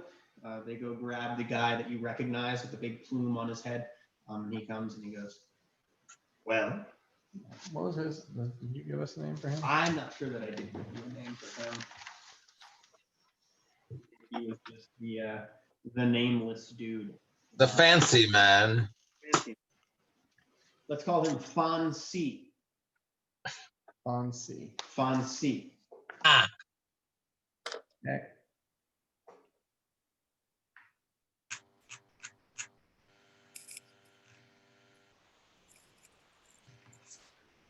So Fonzie goes, "Well, what have you brought?"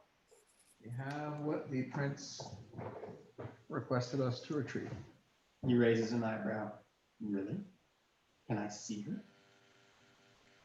Rather not reveal her in the open. You can understand this might be a sensitive situation for the prince. "May I peek into the wagon?" Peeks in. Is there anyone in there riding in the wagon that can lift up the cage or lift up the cover on the cage? I'm driving the wagon. No. Okay. So he reaches around. He looks around. Mungo and I point like a human wall to kind of block sight. He sees. He nods and he says, "I will lead you around to the stable." So he leads you around the whole the wall around the palace. There is a side entrance. He knocks on the side entrance. There's 3 guards there. They open a small portcullis. He leads you through. There's a stable there. And he goes, "It is safe here." And he allows you to unload the cart. Okay. Still trying to be like as careful as possible because there might be servants or whoever in the castle. This isn't. So when I unload her, the cover, the tarp that we've thrown over, I'm gonna roll her up in that tarp and carry her like a carpet. Fonzie goes, "Strange, but understandable. Follow me." And leads you down the path that you've been down before, up to the main portcullis of the rather, these are just double doors to the palace. It leads you through the palace. You go through the long chamber that has a big long carpet. The doors swing open. The prince is there, and the prince smirks at you and says, "I hope you've not brought me another fine carpet, although I would appreciate a gift." No, Your Highness.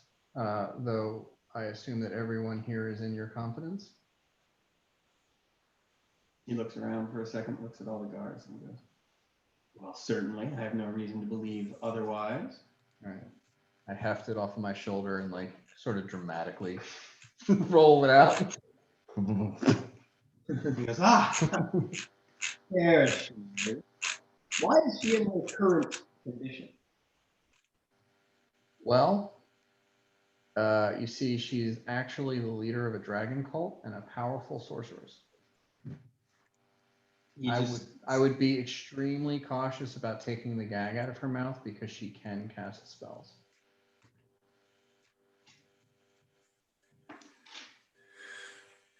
He just starts laughing, and he goes, "What proof have you of this? What a ridiculous, what a ridiculous jest!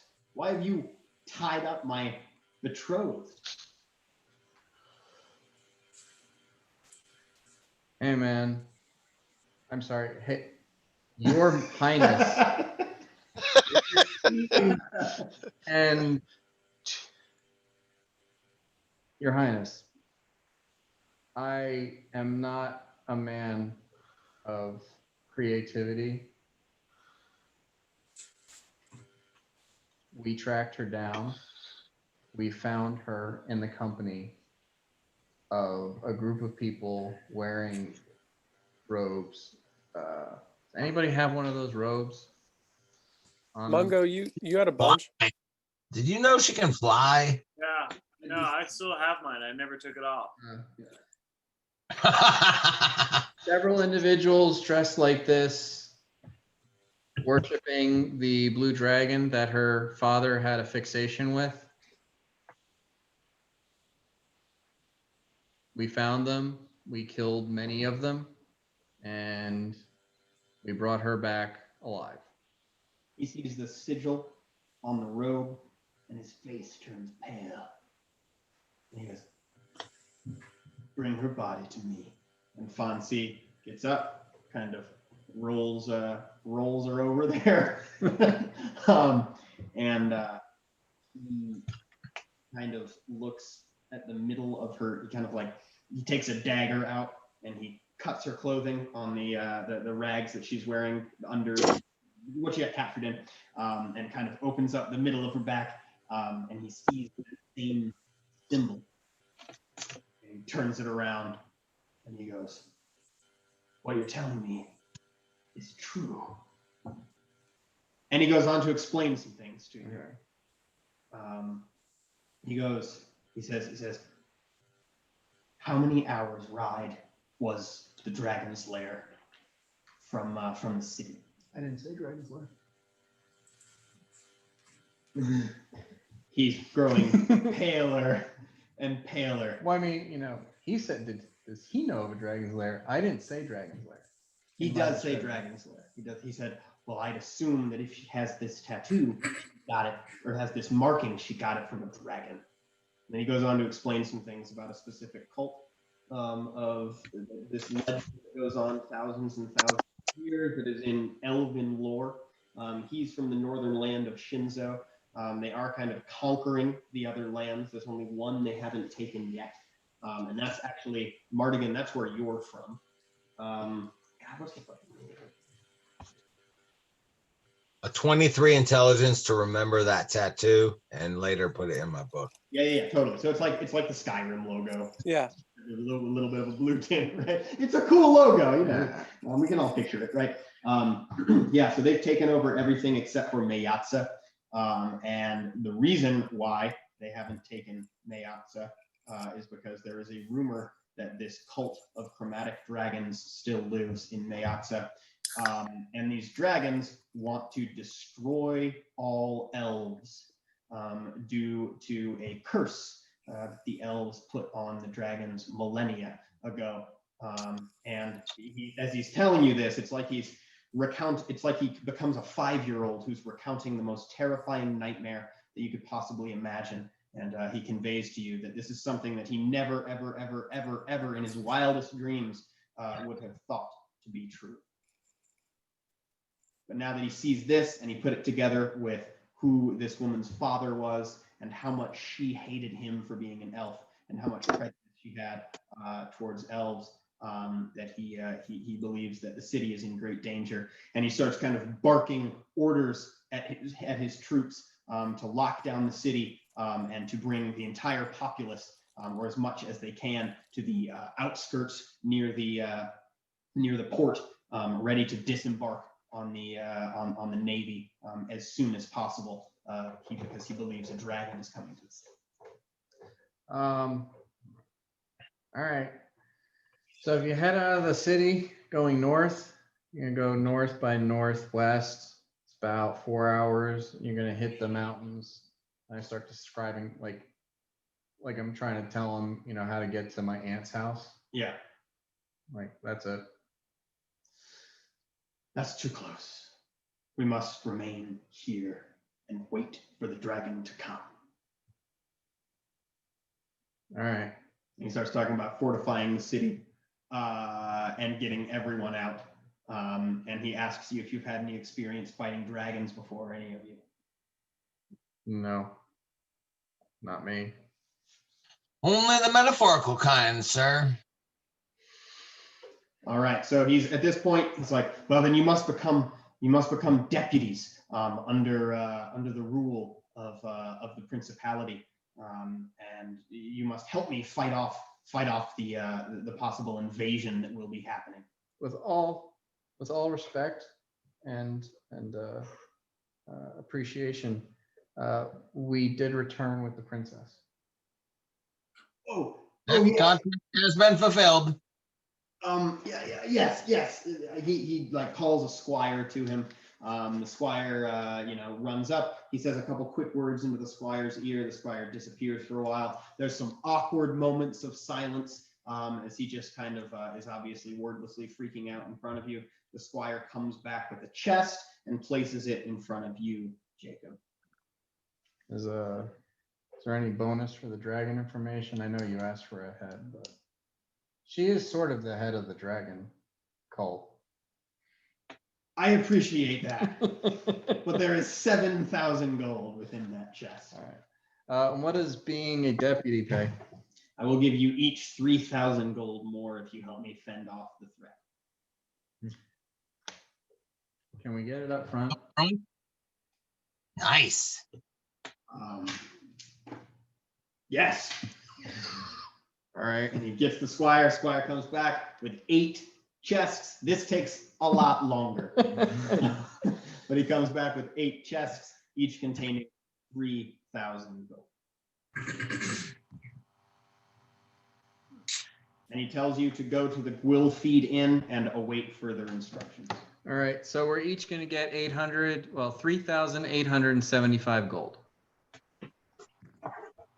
Okay. 3,000.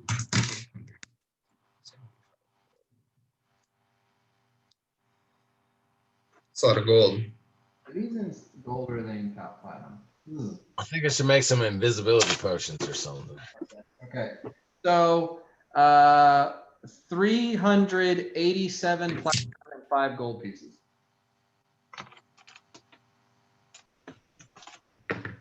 387 platinum. Yep. And 5 gold pieces. At this point, I know I've set up this whole like map thing. There's gonna be like a dragon fight. It's taken us almost the whole night to figure out what was happening before the dragon fight.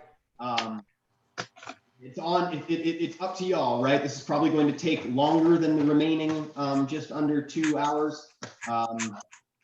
I know some of us have to work in the morning. I don't want to force anyone to stay here till 1, just in case we get really into the dragon fight. But I'm just putting it out there. I'm fucking willing. I chugged a 5-hour energy. I'm here, but I don't want to force anyone to.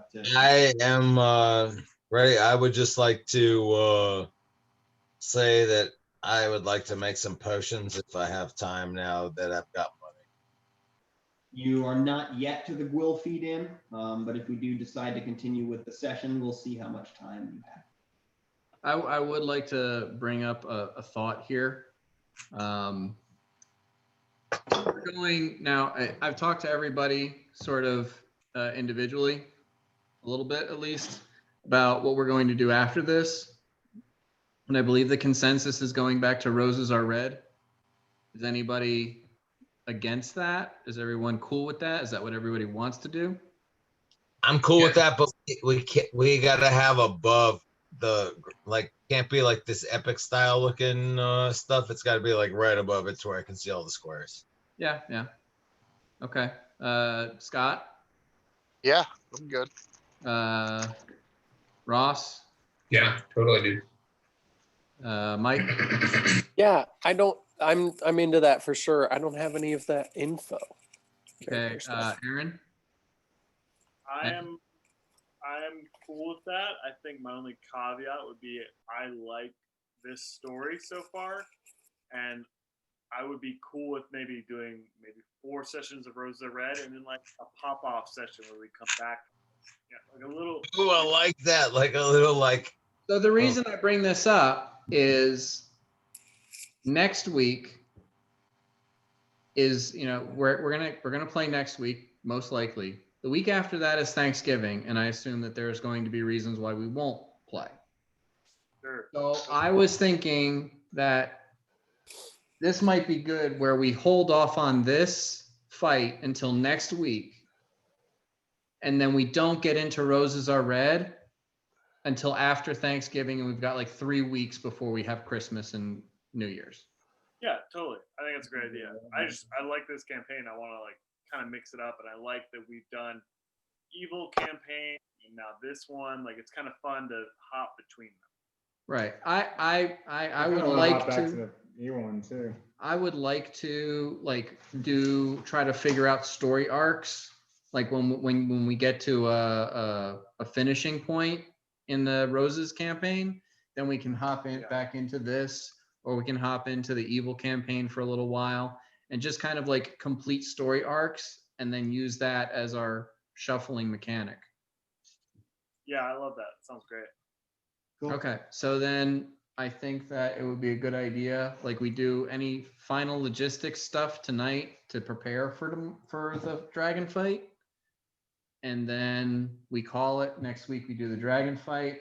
And then if we finish that early, we can kind of do a little bit of a powwow and talk about Roses Are Red and kind of get people, get the ball rolling on that for when we pick up like the first week of December or something like that. Cool. Everybody think that that's a good idea? Yeah. Yeah. If we're trying to do logistic things, I would want to get a potion of resist energy before. Don't you have one already? I do. That's what I picked up at the shop. Okay. I would like to make at least the potion of invisibility and dark vision and a couple other things. So, but I have to be able to buy those ingredients. Within reason, the prince offers to equip you sufficiently. So, like, the equivalent of like 200 or so gold per each of you for potions and stuff like that. The reason why he brings this up as he hears you start to discuss this is his guards are in the process of evacuating the city. It's going to be kind of difficult to like run to a merchant because that business is going to be cut off rather soon, but he does feel comfortable having the guards that roll up kind of take orders for us. Is there he talked about deputizing us. Is Yes. there a symbol? Is there a badge? Is there some writ or something that would be recognizable to town merchants and whatnot? He offers to give you all the helmet with the plume on it. All right. So if we can head to Marlowe's, Yeah. or whatever, Marlowe's and just be next to like, the prince is evacuating the city. We are requisitioning any necessary materials. You'll be reimbursed. Yeah. He feels comfortable with that, and have Marlowe write up an invoice or a receipt. Good. Ooblik. All right. Yeah. Cool. So, I guess what might be useful at this point is, we can all kind of plan and prepare, and if there's something we want to have ready for next week, we can come up with that over the course of the week. Aaron, if you want to like shoot me an email, and then I can bring that to Trevor's attention for an okay, or if you want to contact Trevor directly, I don't know. You can shoot me an email if you'd like, but whatever you would prefer. And just remember, Marlowe's, look up equipment. Marlowe's going to pretty much have any scroll or potion of first level. And he has a couple things of second level. That's what we'll need. I think he's more interested in the components to create. I'm Oh, looking for reagents and stuff. okay. Yeah. And I'm going to need a little bit more specifics. But again, if it is something simple, especially if you've bought it before, just kind of let me know how much you're trying to purchase, because that would It's be like, how many potions of invisibility could I make? Roll like a dice? Yeah, I mean, I'd say you could make 2, just kind of Okay. an example right off the bat. He's not going to have a shit ton of everything. And y'all, just to reiterate, I kind of told you the information on what the prince said to you rather quickly, because that was supposed to be kind of dragged out a little bit further over maybe several sessions or something. And then me and Dan talked about our plan as far as getting it into these two. But yeah, there's a cult of, just in case you want to get stoked about the storyline if we pick it up later, there's this weird cult of chromatic dragons that are trying to destroy all elves because of a curse that was cast by the ancestors of the elves many thousands of years ago. So anyway, just wanted to say that because I know I went through it kind of quick with the prince telling me that. Anyway, good luck with the dragon fight. All right, so yeah, I'll just email those. But are there any potions that anybody wants me to make in specific anyway? I can do 250 gold worth of potions per 2 hours. All right. I mean, I think one of the most useful things for us is going to be resist energy. Do you have that? Yeah. Yeah, I already made a bunch of those. Do we still need more? What is a bunch? Because I don't have one. So. Well, I made at least 3 easy. Okay. Well, there's 7 of us. No, I said at least. I'm just saying who has one. Where I are do these? have one. Never mind. I was pretty certain you had one of all people. Okay. I thought everybody had one, but maybe they don't. Who does not have a potion of resist electricity? I don't, but I don't, but I asked for one. Fen has one. Just here. Okay, so then maybe 4, so that we are sure that everybody has one. Okay, we'll see. Can we get those ingredients? You can Hold get on, I gotta talk to my cat. But he does also have a potion of that you can get. Okay. I believe that's a $300 gold potion. But yeah, any further questions with that, just email or face-to-face or text, whatever you guys would prefer, and we'll kind of hash that out. But I have no problem kind of overpowering you for the fight. Ripping off mine.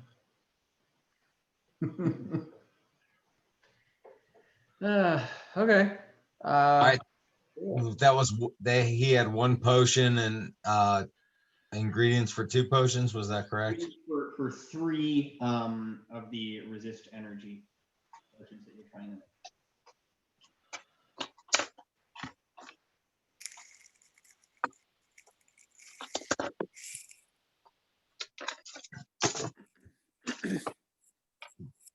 Is there anything else anybody wants to take care of tonight, or? Have we exhausted our quest for knowledge about this dragon? Has she given us all that she could? She did say one key word, and that word is juvenile, as far as the age of the dragon. I'll tell you right now, if you go, you can go to the library and look up some specs on what a juvenile level dragon would be. They do come in categories, and that's known within the world. You can have free access to the library for a short time before you head to the inn to await further instructions. Just know that if you do, any in the form of Googling, right? If you do any reading, your characters do any reading, it's not like a juvenile dragon would annihilate you. So it's like somewhere in between. The only question I have is if they can see invisibility. They can see. If Soren, librarian, Yeah. can find out like a dragon of that age. I don't want us making a bunch of invisibility potions if they're not going to be. Abilities last longer, or What ability? ability, I can make it stronger. A potion of invisibility will last longer than vanish. A quick caveat, they have very heightened senses. You cannot see invisibility, but they can smell very well and hear very well. But yeah, they cannot particularly see through a spell of invisibility. Oh, in that case, yeah, I want to make some of those cloaks and negate aroma and stuff like that. Can I get those ingredients? Just send them in an email, and I'll have to think about what this guy has. All right, sounds. Well, is everybody cool with wrapping up a little early tonight? Sure. And I didn't want to force. I'm just saying, like, I want this to kind of be like, ooh, the whole battle, and it's going to take a while. Totally. Imagine.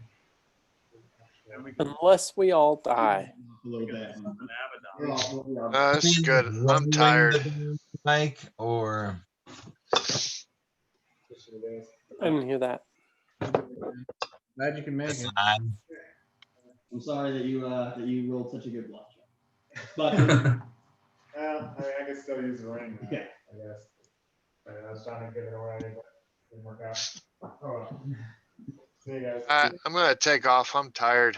Okay. All right, We'll see you guys. This was a fun one. There was no fighting, but Yeah. it was good. Yeah. RP.